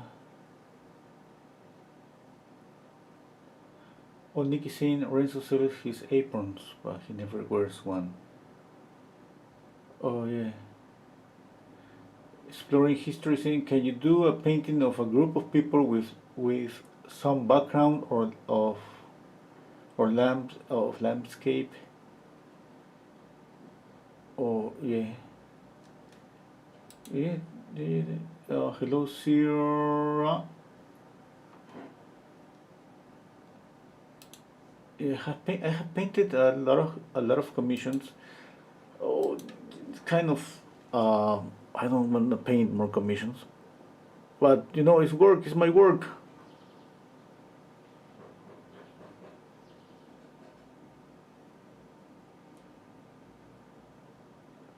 So many ideas. I remember one commission that I painted here. There was a I when I was in the School of Art. One day, it was a couple of ladies, you know, got into our classroom with our teacher. They were looking for somebody to paint, paint an abstract painting, a landscape, and a portrait. And my teacher, he was, hey, Renzo, go get some of your drawings or paintings or something to show what you do, you know. And I think I went to the drawing classroom. I picked up some of my drawings. They saw the drawing and said, hey, yeah, that's pretty good. And I started to work with them. I remember one of them, she showed me a portrait painting, a real amazing portrait painting. There was a pastel portrait, and she told me like, "Hey, can you paint this?" And I was, I was in my 20s. For me, it was like always, yeah, I can do it. Yeah. Okay, and she was, hey, take the painting with you if you want to your house. But this is a really valuable painting. I took it. The painting was so hard to do the painting. I mean, that was my first time working with pastels. And I used, this painting to paint a commission. kind of was copying, and at the end I did it. You know, I got away with that, but it wasn't that good. One thing I remember that this painting, it was pretty soft. I remember that clearly on the mouth. I couldn't see a line between the lips. It was pretty lost, soft, and that was amazing. And for me at that time, that kind of softness, it was, you know, I did wanted to see, I did want to see everything, like some kind of softness. It was like for me, like, no, I didn't like it. It was like, no, I want to see as much detail as possible. It took me a little bit to understand, you know. But anyway, I painted that portrait. I get paid at that time. It was like $20. I was so happy. And then I started to paint commissions, you know, pastel portraits. Like it was like a couple of years. While I was studying, I was painting portraits. One portrait after another portrait, again and again, again and again. That was pretty nice. But I gotta say that painting portrait is pretty stressful, you know. As always mentioned, people don't care about what you do. I don't care about the background. Don't care about anything that you do. They just wanna see the face. They don't just want to recognize the face. It does obviously that's that's the more important, you know, about portrait, especially a commission. Yeah. And so many times, but not so many times, but let's say every 3 or 4 portraits, you know, I got somebody says, hey, this is not good. I don't see the likeness. I want to see more. And then, wow, I gotta go to retouch it. I gotta take the painting back and check out and retouch it. I used to measure, you know, measure everything, measure as much as possible. That's one thing that I learned in the School of Art. That was the first thing, just measure and measure and measure, and keep measuring. And I started to get some money, you know, by painting commission. That was pretty nice. Bought the money, but this thing about being stressed about the likeness, it was just, you know. And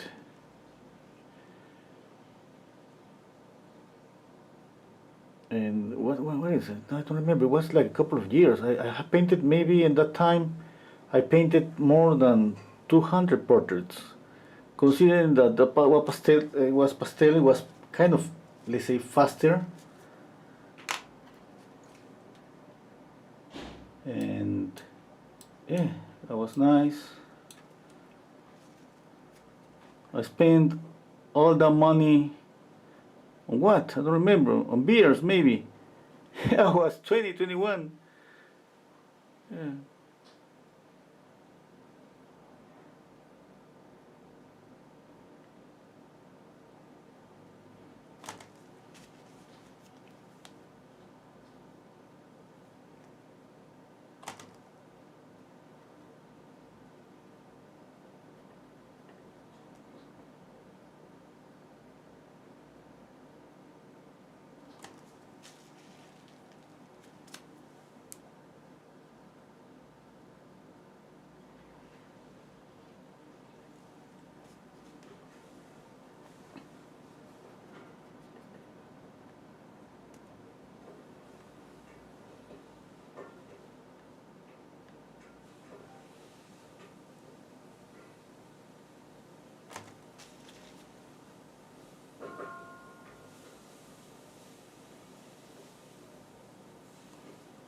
Okay, let's see. I keep squinting down my eyes, trying to see values. You know, this is pretty difficult. That's why we keep going back and forth. You know, it has to be darker here, and by mistake I make it lighter. A little bit of shadow here to make this rounded. Soften the edge. Soften the edge. The same here, you know, I gotta make this rounded.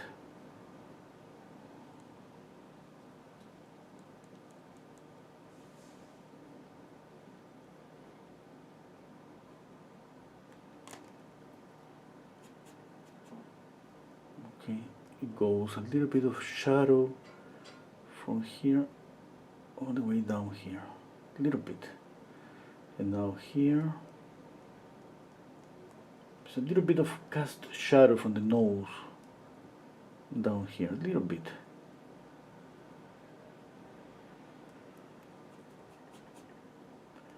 And definitely shadow here. I don't see it. It's not that clear, but I mean, it has to be a shadow here, you know. That separates the frontal plane of the nose from this plane here.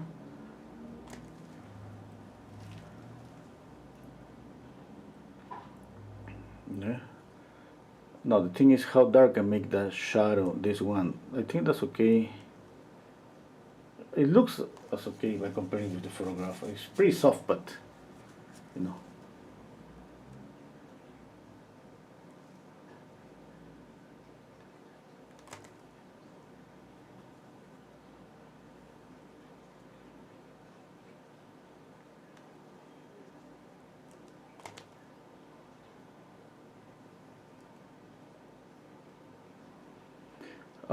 Speaking about those commissions, I remember a couple of times, you know, some people asked me to make some retouches on the paintings, retouches that I didn't like it. But anyway,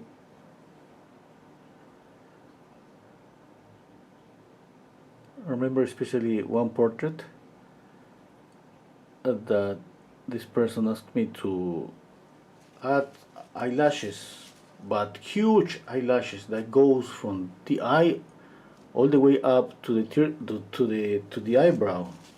It was just from the tear duct to the corner of the eye, eyelashes just like that. It was like, you know, I was going little by little. I said more eyelashes. I said, okay, I think that's okay. No more. You know, it looks like you have a couple of spiders there on the eyes. No more. Then I painted really black, and she was darker. Yeah. And I painted it. She was like, yeah, I love it. You know, now sign it. You know, I was thinking to myself, I'm not gonna sign that. You know, I killed the volume of the eyes. You know, imagine eyelashes like that. Wow, I ruined the portrait. She made me ruin the portrait. Okay.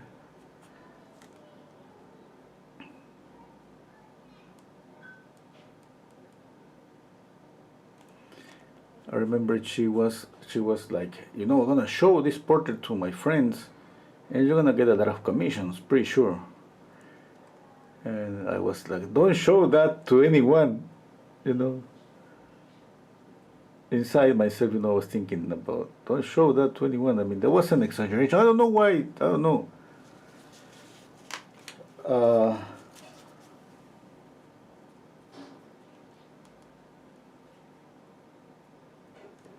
And I remember another time that I painted a couple.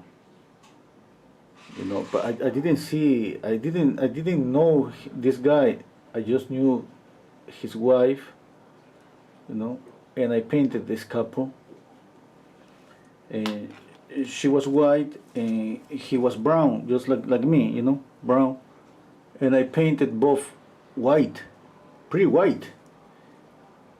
Yeah. And even I think I put it, you know, like brown eyes, like kind of transparent eyes, both of them. And she was really happy with, you know, her portrait, but she was kind of, you know, my husband is not like that. You gotta just, you know, change the skin color, change the eyes. Look at those eyes, you know, those transparent brown eyes. He has black eyes. And I was like, okay. And then I saw him, and then she was just like me, you know, brown. And he just stared at the portrait, and he was like, I love it. And she was like, what? No, she has to retouch it. No, I want that portrait just like that. I love it.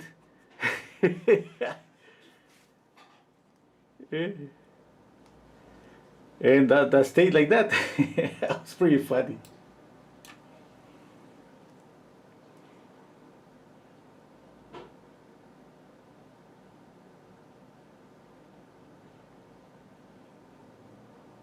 And a couple of times I painted like different eyes,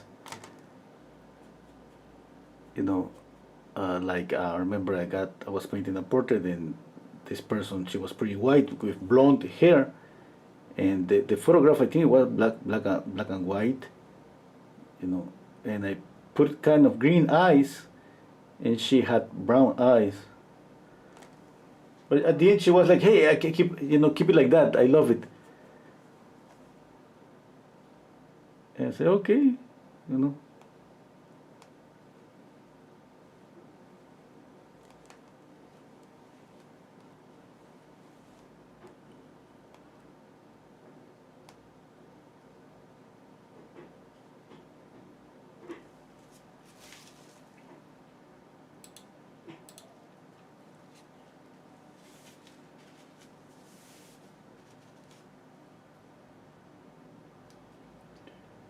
Wow, it's been 2 hours. Oh, I'm getting tired. Hello, Maggie. Thank you. Hello, Mr. Search. Uh,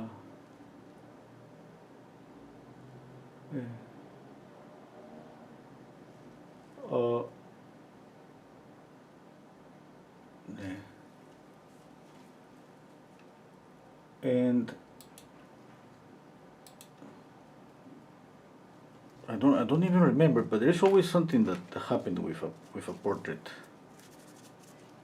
Something sometimes was kind of sad, you know, and there's always, you know. So I painted a guy that he passed away like a month, let's say, and it was his wife, and she couldn't control it, and she kissed the painting, and the painting was kind of wet in some areas, you know. And I saw her with the mouth with a little bit of paint, and she was crying. And I was like, "Hey, I was about to tell you, you got painting on the face," but I said, "No, I'm not gonna say anything, you know. First, I'm gonna get paid."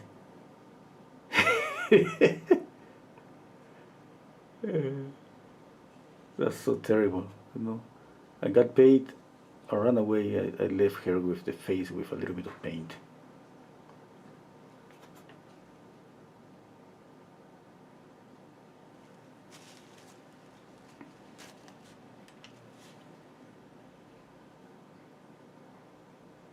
But I gotta say, the difficult ones to paint, kids, oh my god. Yeah. It's just first with all the things about painting a kid, that getting the age first, you know. Second, when speaking about when I had to retouch it, that's terrible.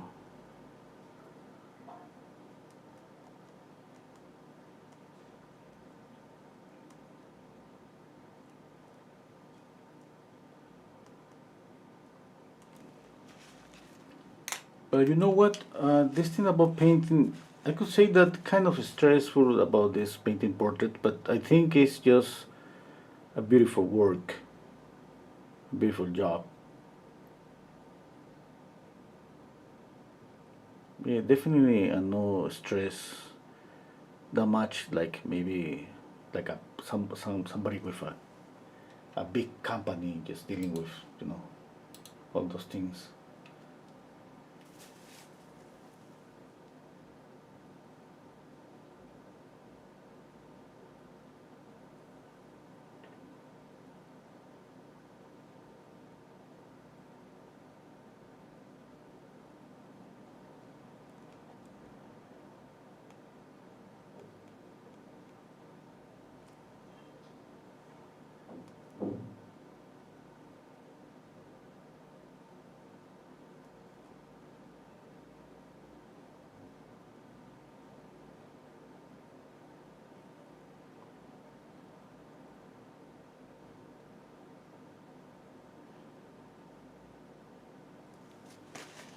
blending.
Okay, to step back. Yeah, I like it. Yeah, like I need more light here. Yeah. Okay, the mouth is kind of, it looks like a front view. If I cover everything, yes, that's not okay.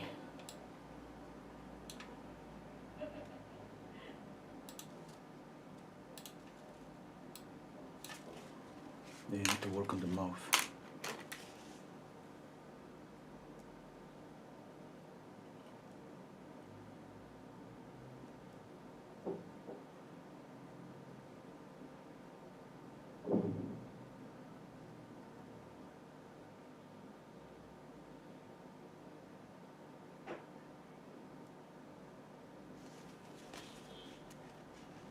Let me get the mouth, face to the opposite direction because it was like on a front view.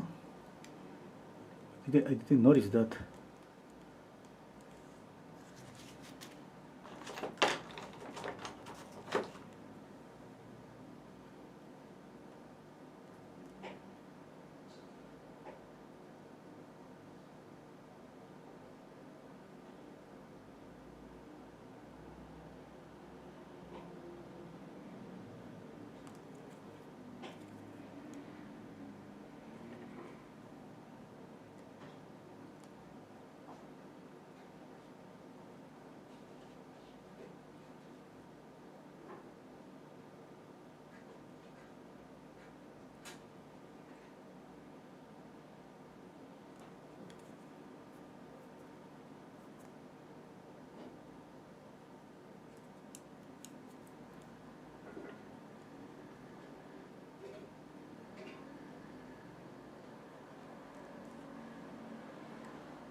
I need to step back.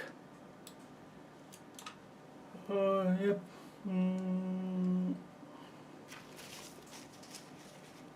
Yeah, I think that's okay.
Okay.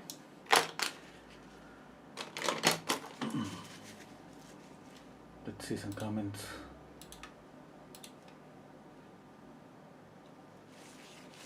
Caroline is asking me how long will it take to dry? Maybe, no, maybe 4 days. Counting that, no, maybe more, maybe a week. Because I got more paint on, kind of thicker paint, you know, on the hair.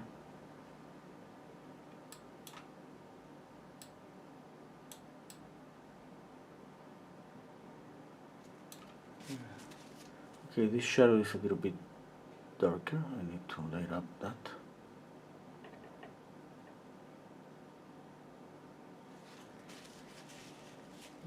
I need a little bit of light here.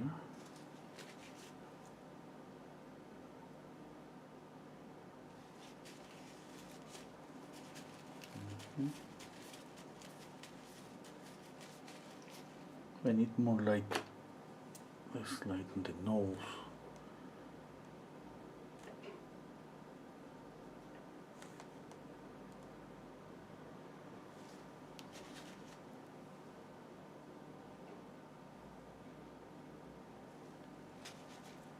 Okay, I'm gonna blend this.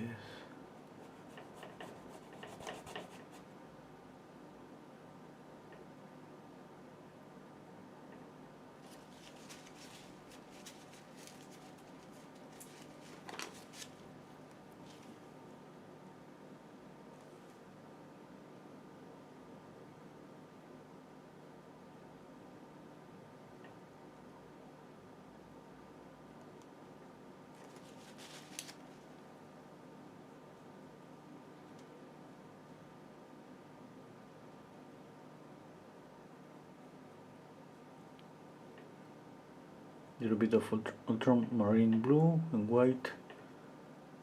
I'm gonna knock down the color here.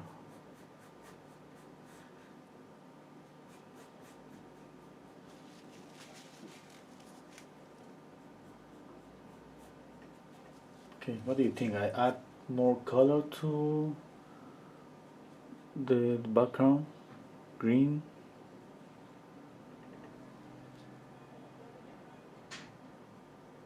Maybe make it more greenish.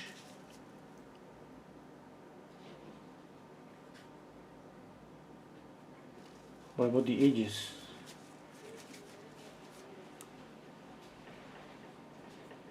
Okay, definitely it has to be a lost edge here and here. Soft.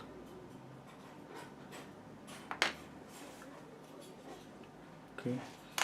I'm going to pick up some white. And I love this kind of blurry effect. I think that's gonna help. It helps to create more, you know, to make the whole face just coming forward.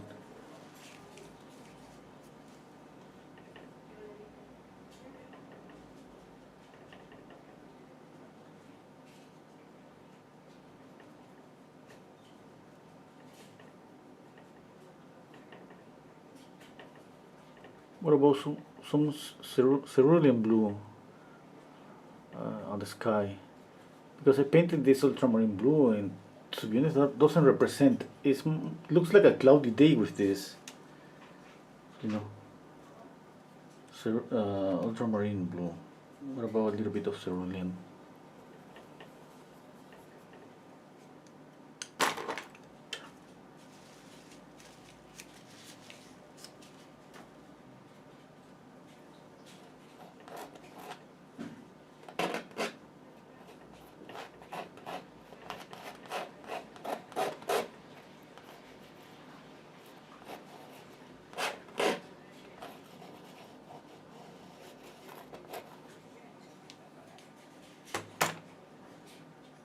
Maybe more blue here.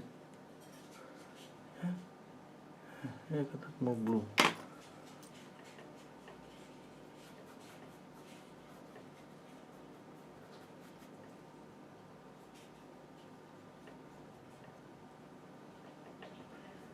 Okay. Another thing. What about if I darken up here, just to create more contrast. Yeah.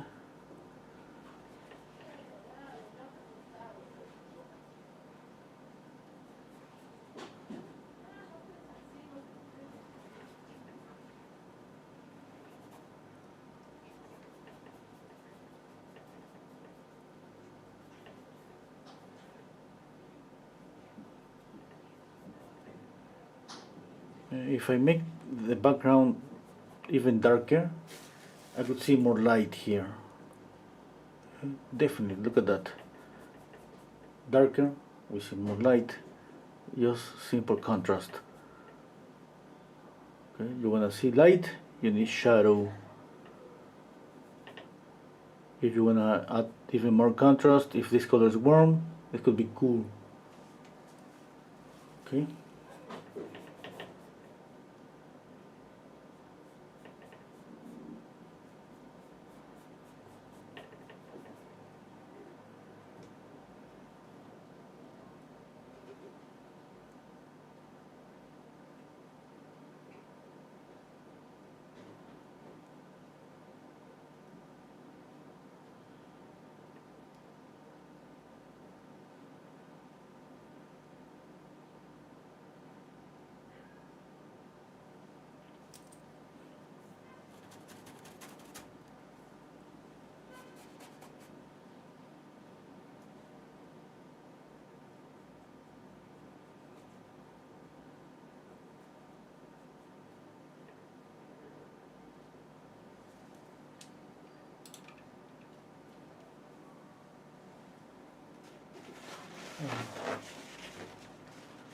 What about her ear? I don't like to paint ears.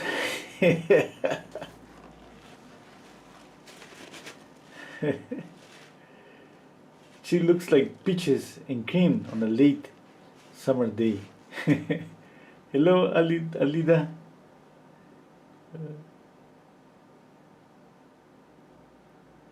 Okay.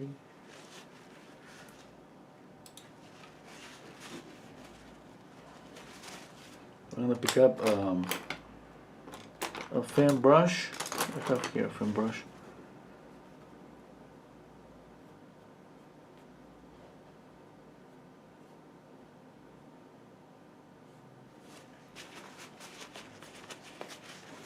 Need more white.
Okay, I'm trying to soften,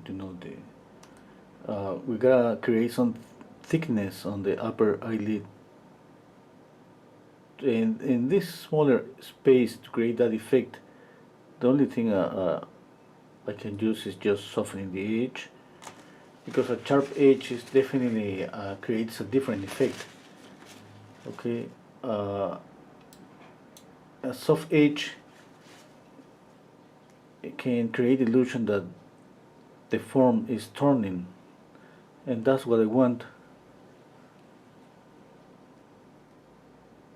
Here the same, I gotta soften one side, soften here. Okay, a little bit of light here.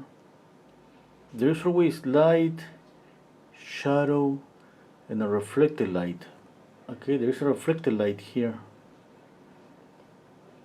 And here, that's the thing that's the problem. Let's say that the reflected light is not as light as the light. That means the reflected light, we gotta control this value as much as possible and have a difference here. Here it has to be a little bit lighter than the reflection. Okay.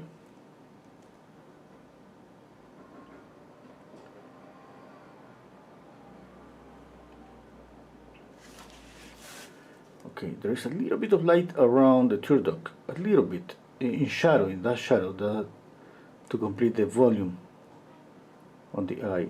Okay.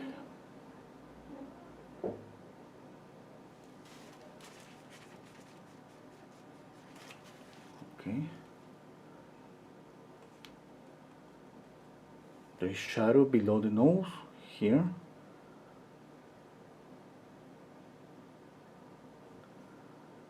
I squint into my eyes and I see shadow below the nose.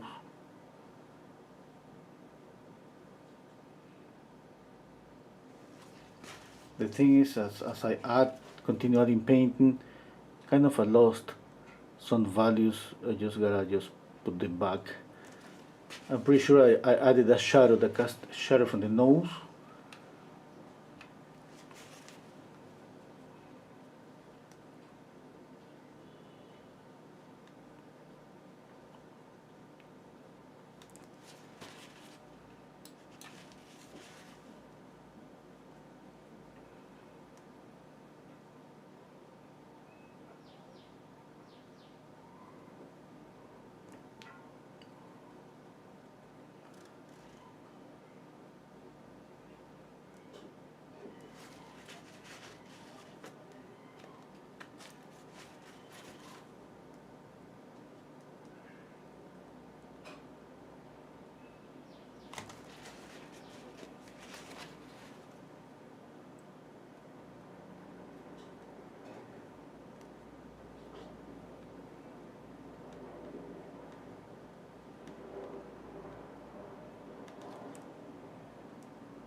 What time is it? Ooh. I'm feeling hungry. Nikki saying the background is soft and not at all intrusive, but still intriguing. Eh, the focus comes beautifully to her eyes. Great work. Thank you.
I need more red.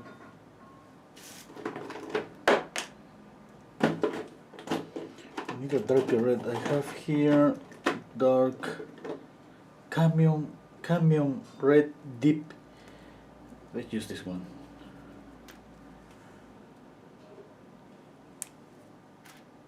It's just a little bit darker than the other. Yeah, this is gonna be perfect here for. Okay, this brush is not pointy enough. Yeah, this one.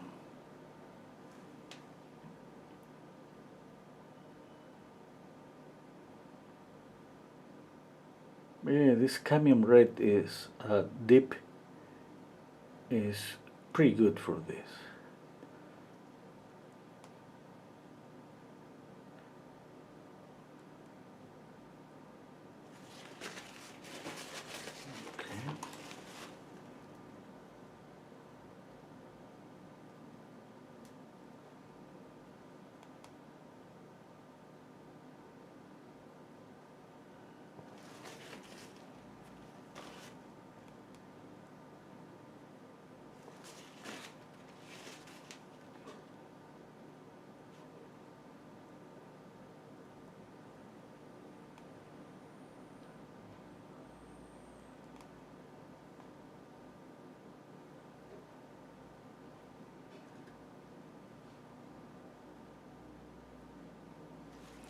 Okay, let's paint the ear.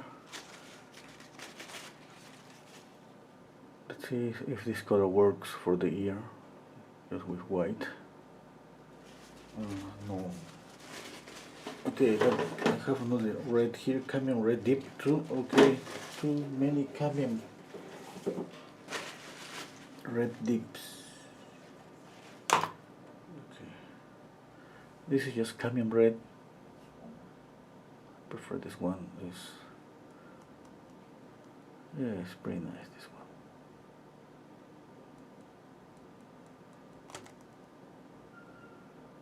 I'm mixing with a little bit of orange. It was here.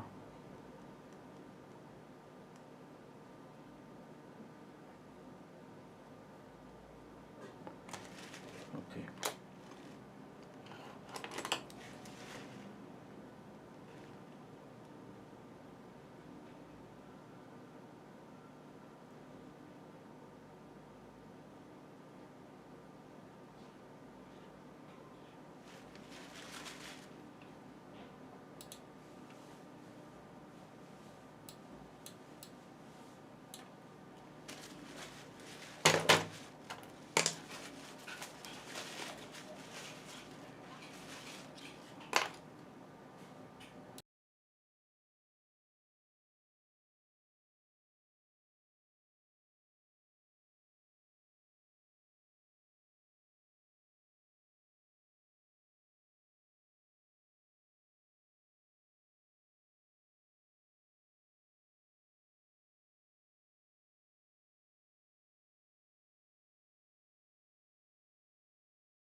Okay, let's see. I like it. You see this light here on the arm, pretty white and white here. Okay, I'm just thinking, I love the photograph, but I think it's gonna be okay if you just keep it just like this. No, no, I need to make it thicker. Wow, the arm is just too thin. But speaking about in terms of about this that light, the strong light, maybe I don't need it. Yeah.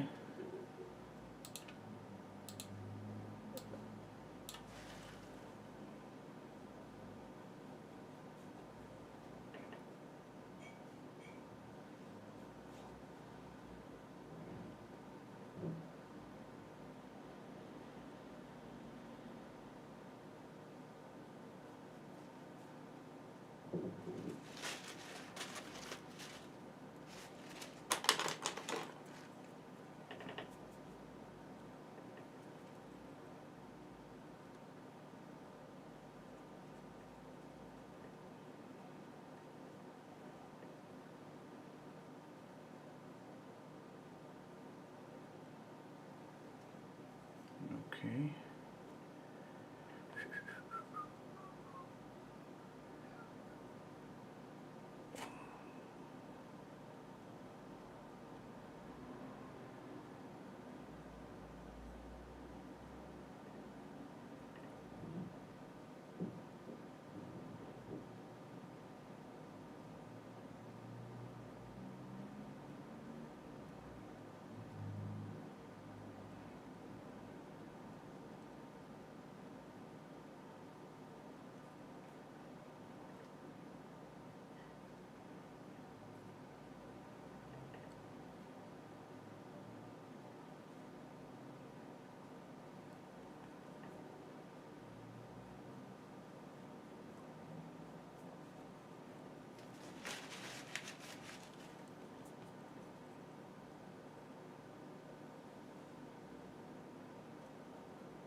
Okay, I need to add more light on this finger here.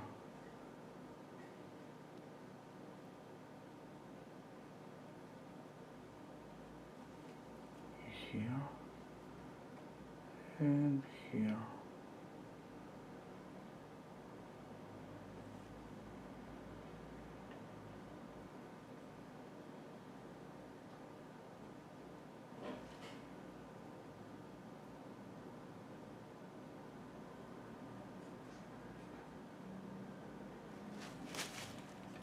Okay.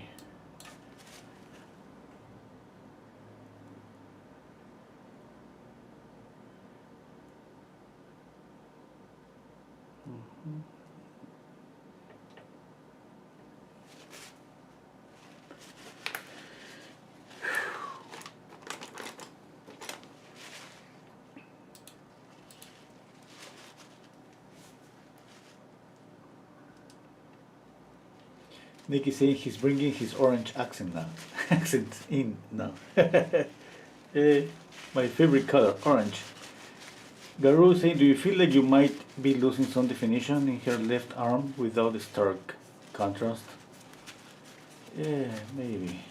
I have left less definition here because I don't have this bright light on the arm, and I'm doubting about putting that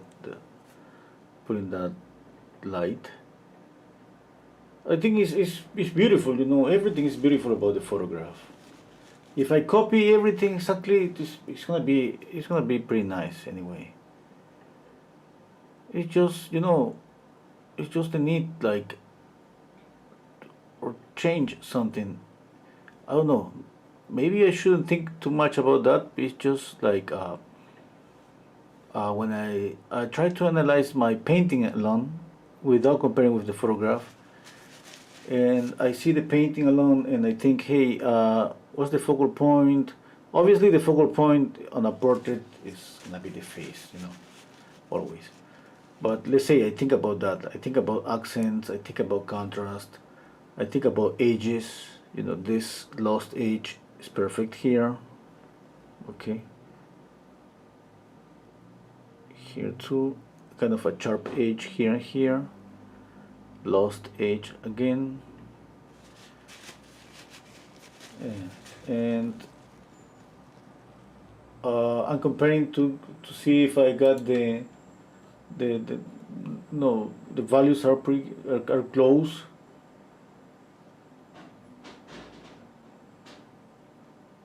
Oh, okay.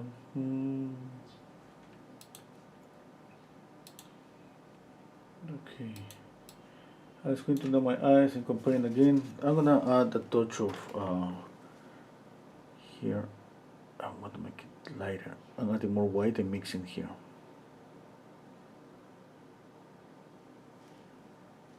Okay.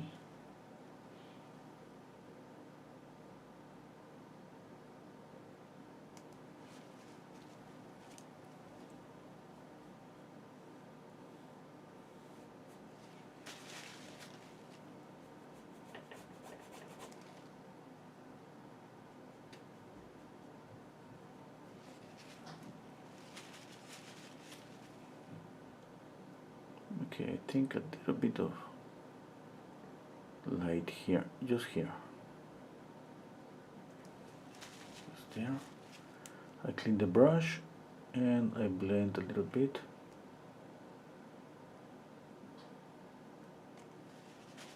Okay.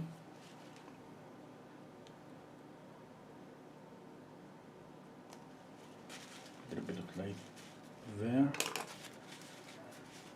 What else?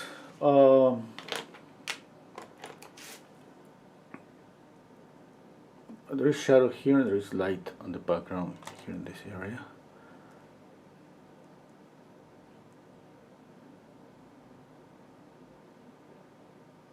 I was thinking about it more green, but you know, the image has some softness that if I add more contrast, I think I'm gonna just kill that softness. Here, making this dark, I think it was necessary to see this bright. But no more, no more. Yeah. Now, a little bit darker here.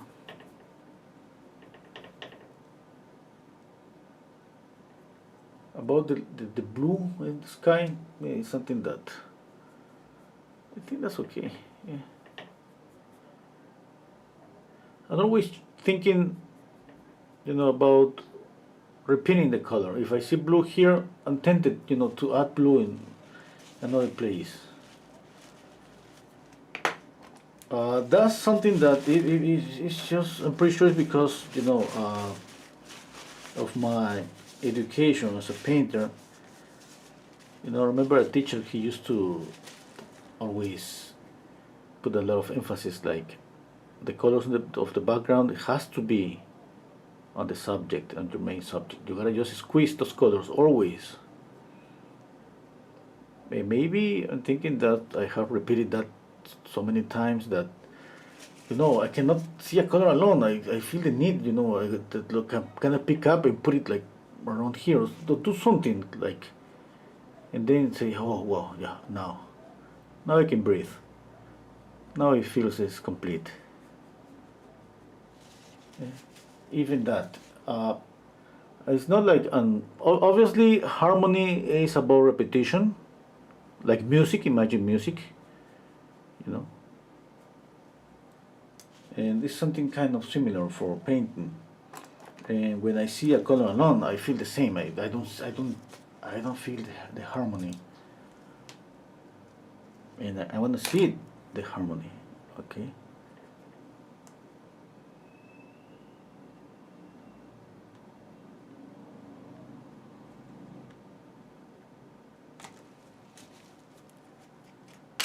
No, too many details.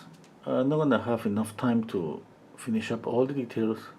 For example, this hand, I gotta put more work. And when you have an image like this, where this hand is pretty soft, no. Okay, I know that I gotta put extra work here when the values are pretty soft.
Okay.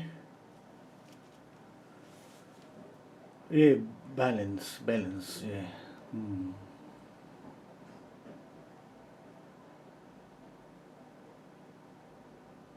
Sylvie's asking me, do you paint from real people sometimes? Not from a picture? Another question here, Salvador saying, can you make a video making portrait using acrylic paint? Yeah, I have some of them in my YouTube channel. Yeah, I have painted a lot of from real life.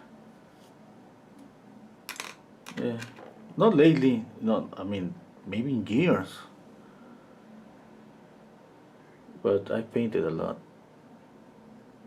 No, in years. And I'm forgetting that I worked as a teacher for a year.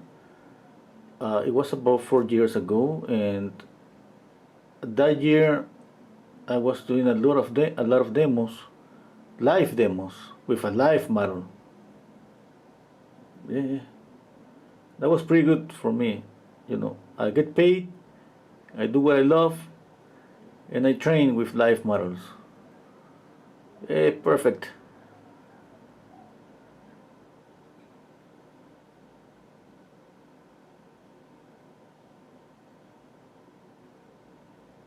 Uh, like maybe the question goes about what's the difference, or if it's better to paint from life models.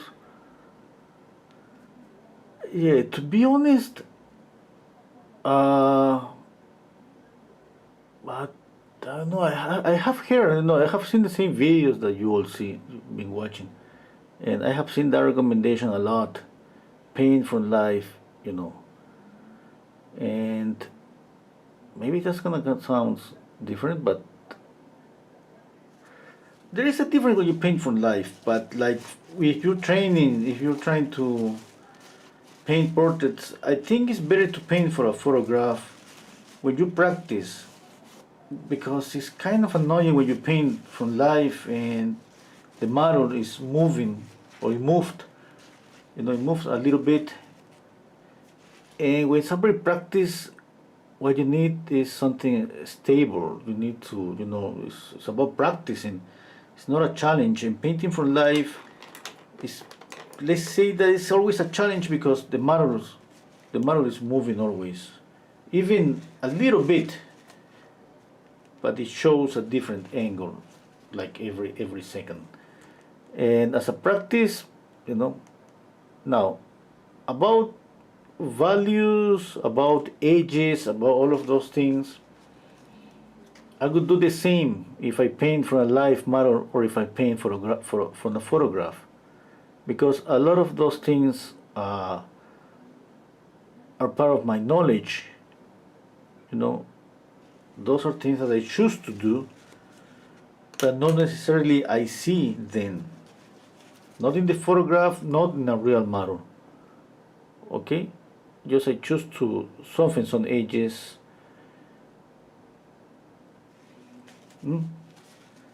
Yeah. Now, I could say that we need always. It doesn't matter if we paint from life or from a photograph. The knowledge is gonna be the same always, about respecting values as much as possible, edges, temperature, harmony, all of that is gonna be the same. Okay, and sometimes it's easier to control that when you paint from a photograph. Sometimes it's easier. Yeah. Sometimes, as a practice, I have found so many. Speaking about landscapes, I have found so many landscapes, so many photographs, amazing. That just to paint, we have an opportunity, just painting from beautiful images, and to get something like that from nature, it's not that easy. Okay, it could take a lot. It could take us a lot of looking for or making our own compositions. And when I remember when I went to there is a painter, the city that I was born. He was pretty good painter. He loved to paint landscapes, and I went to paint landscapes with him like a couple of times. You're gonna see a difference from the paintings that he painted in the real life, for the images for the painting that he painted on his studio based on photograph. It was the same. It was his style, and he always exaggerated a little bit temperature contrast. Eh? And we did it that it's just like it was, that contrast. It was with him. It doesn't matter if he was painting a cloudy day. He always put a little bit of that. A little bit of that contrast come out always on each painting. Sometimes it was, it was more, it was less. But even in a cloudy day, that you could be next to him and say, hey, are you painting the same that I'm painting? Because I don't see those colors. And for him, it was always about warm lights and cool shadows. And I remember thinking, okay, this guy kind of looks like half he paints what he knows or what he wants, and just half is what he sees. You know, and that's the same when we paint. That's was for real life. That's the same when we paint from a portrait, from a real person. Definitely, when I have painted from real people, from a life model, I'm doing the same. I'm putting the same. I'm softening some edges on purpose. I'm exaggerating maybe some light on shadows on purpose. I'm changing the background on purpose just to add more color. You know, making the lights a little bit warmer or cooler on purpose. It's just like, you know, I'm trying to make my painting more beautiful, making those changes. You know, and that's what this guy was a master on doing that. And at that time, I was, maybe it was 20, more than 20 years ago, I was but his side, watching him painting, you know, because I was painting with him. At some point I said, okay, I'm not gonna paint, I'm gonna watch him painting, because, you know, this guy he was 4 years older than me. Yeah? And he had a lot of knowledge. And painting next to him, it was kind of wasting my time. I preferred to watch him painting. And every time, you know, 3 or 4 times that we went to paint, it was the same. It was just like he wanted, you know, the landscape, what he was watching in front of him, it was just, I don't know, just for the values, I would say, light and shadows. And then he changed always a little bit of the color. He changed always a little bit of contrast. Always, always. And he ended up always with a beautiful painting. He used to do that with portraits, with landscapes, with everything. Now, obviously, there are different painters. There are other guys that they prefer just to copy nature, copy what they see, you know, as much as possible, try to be pretty accurate. That's different. That's different. Yeah? I'm not saying that one way is better than the other. It's just like in painting we have so many options, and we are always free to try different approaches. We can try to create that photorealistic painting, or just interpretation. You know, we try to copy the likeness, or just use the photograph as a, just to, you know, with not any intention of copying the likeness, just copy values, copy the pose, and change everything on purpose. We are free to do whatever we want.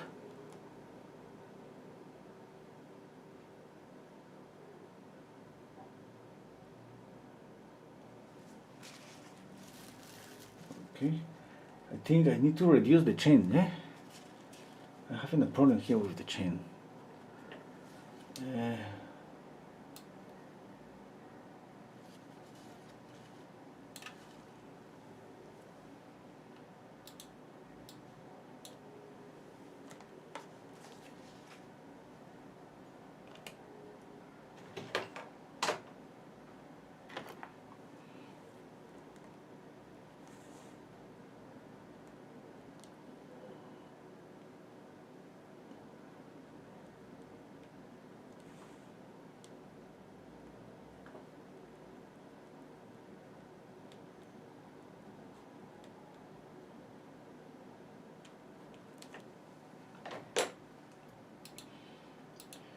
Okay, I'm getting to the end.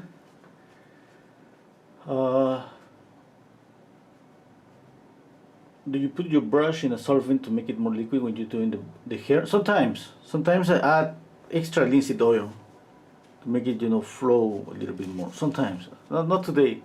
Today the hair is just, you know, it's too bright that it's kind of a mess here. But from the distance represents, you know, the hair. But I didn't add any detail. I'm gonna zoom in. Let me see if it's not possible to see the hair. You know, it's just brush strokes.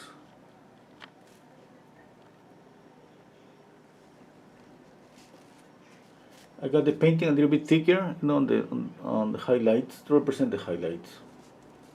but there's not too many details on the hair. You just to make it work from a distance. Yeah.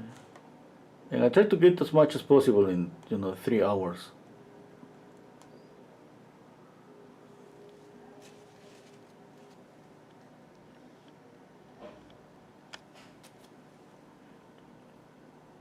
Now I saw this really close on my window. I saw this clear kind of flat, and adding a little bit of light here.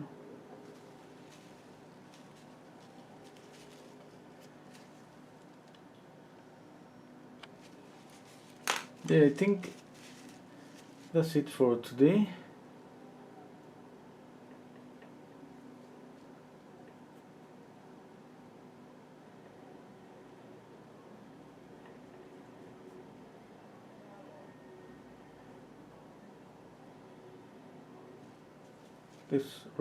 Let's read some comments.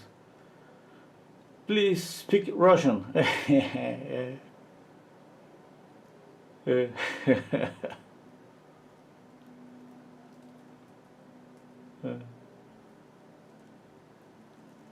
Okay, I think that's it for today. Thank you so much for being here, you all. Yeah. And let's see.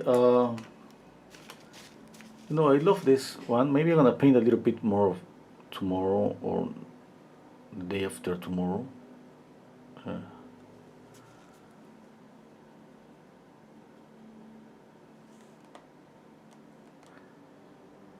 I would love to promise that I'm gonna create I'm gonna paint or make a second session here. I have promised that so many times, and I have broken that promise so many times.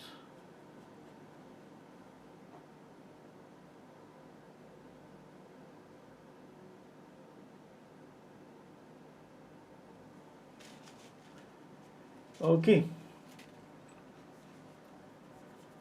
Yeah, that's it. I gotta go to it.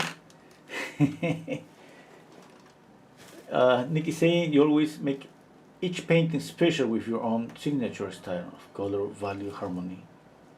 Thank you.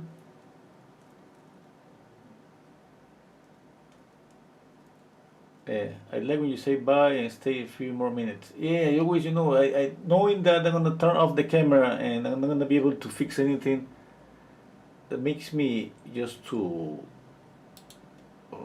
I feel like I start looking for mistakes everywhere. And yeah, definitely I'm gonna find things. Definitely, if I keep looking mistakes, I'm gonna find them. Where it's lighter, where it's darker. If something is off. I haven't checked out with a mirror today, but that's something that we gotta do all the time. Here in YouTube, basically what I do is just capture my screen and see my painting on Photoshop.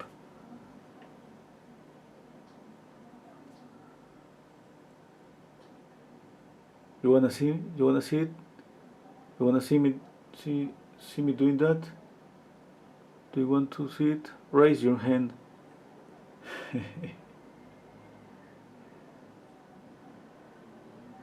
Too late, too late.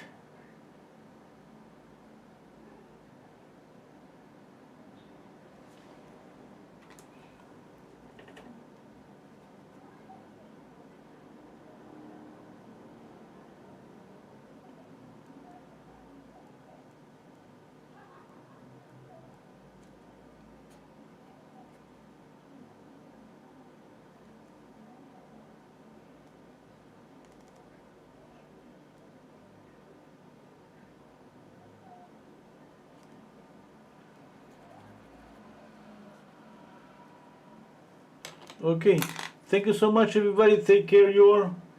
See you next time.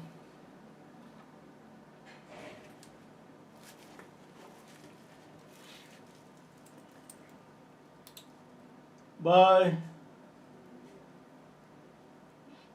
Oh, Caroline is telling me if you wanted to you could. So it's all about glazing.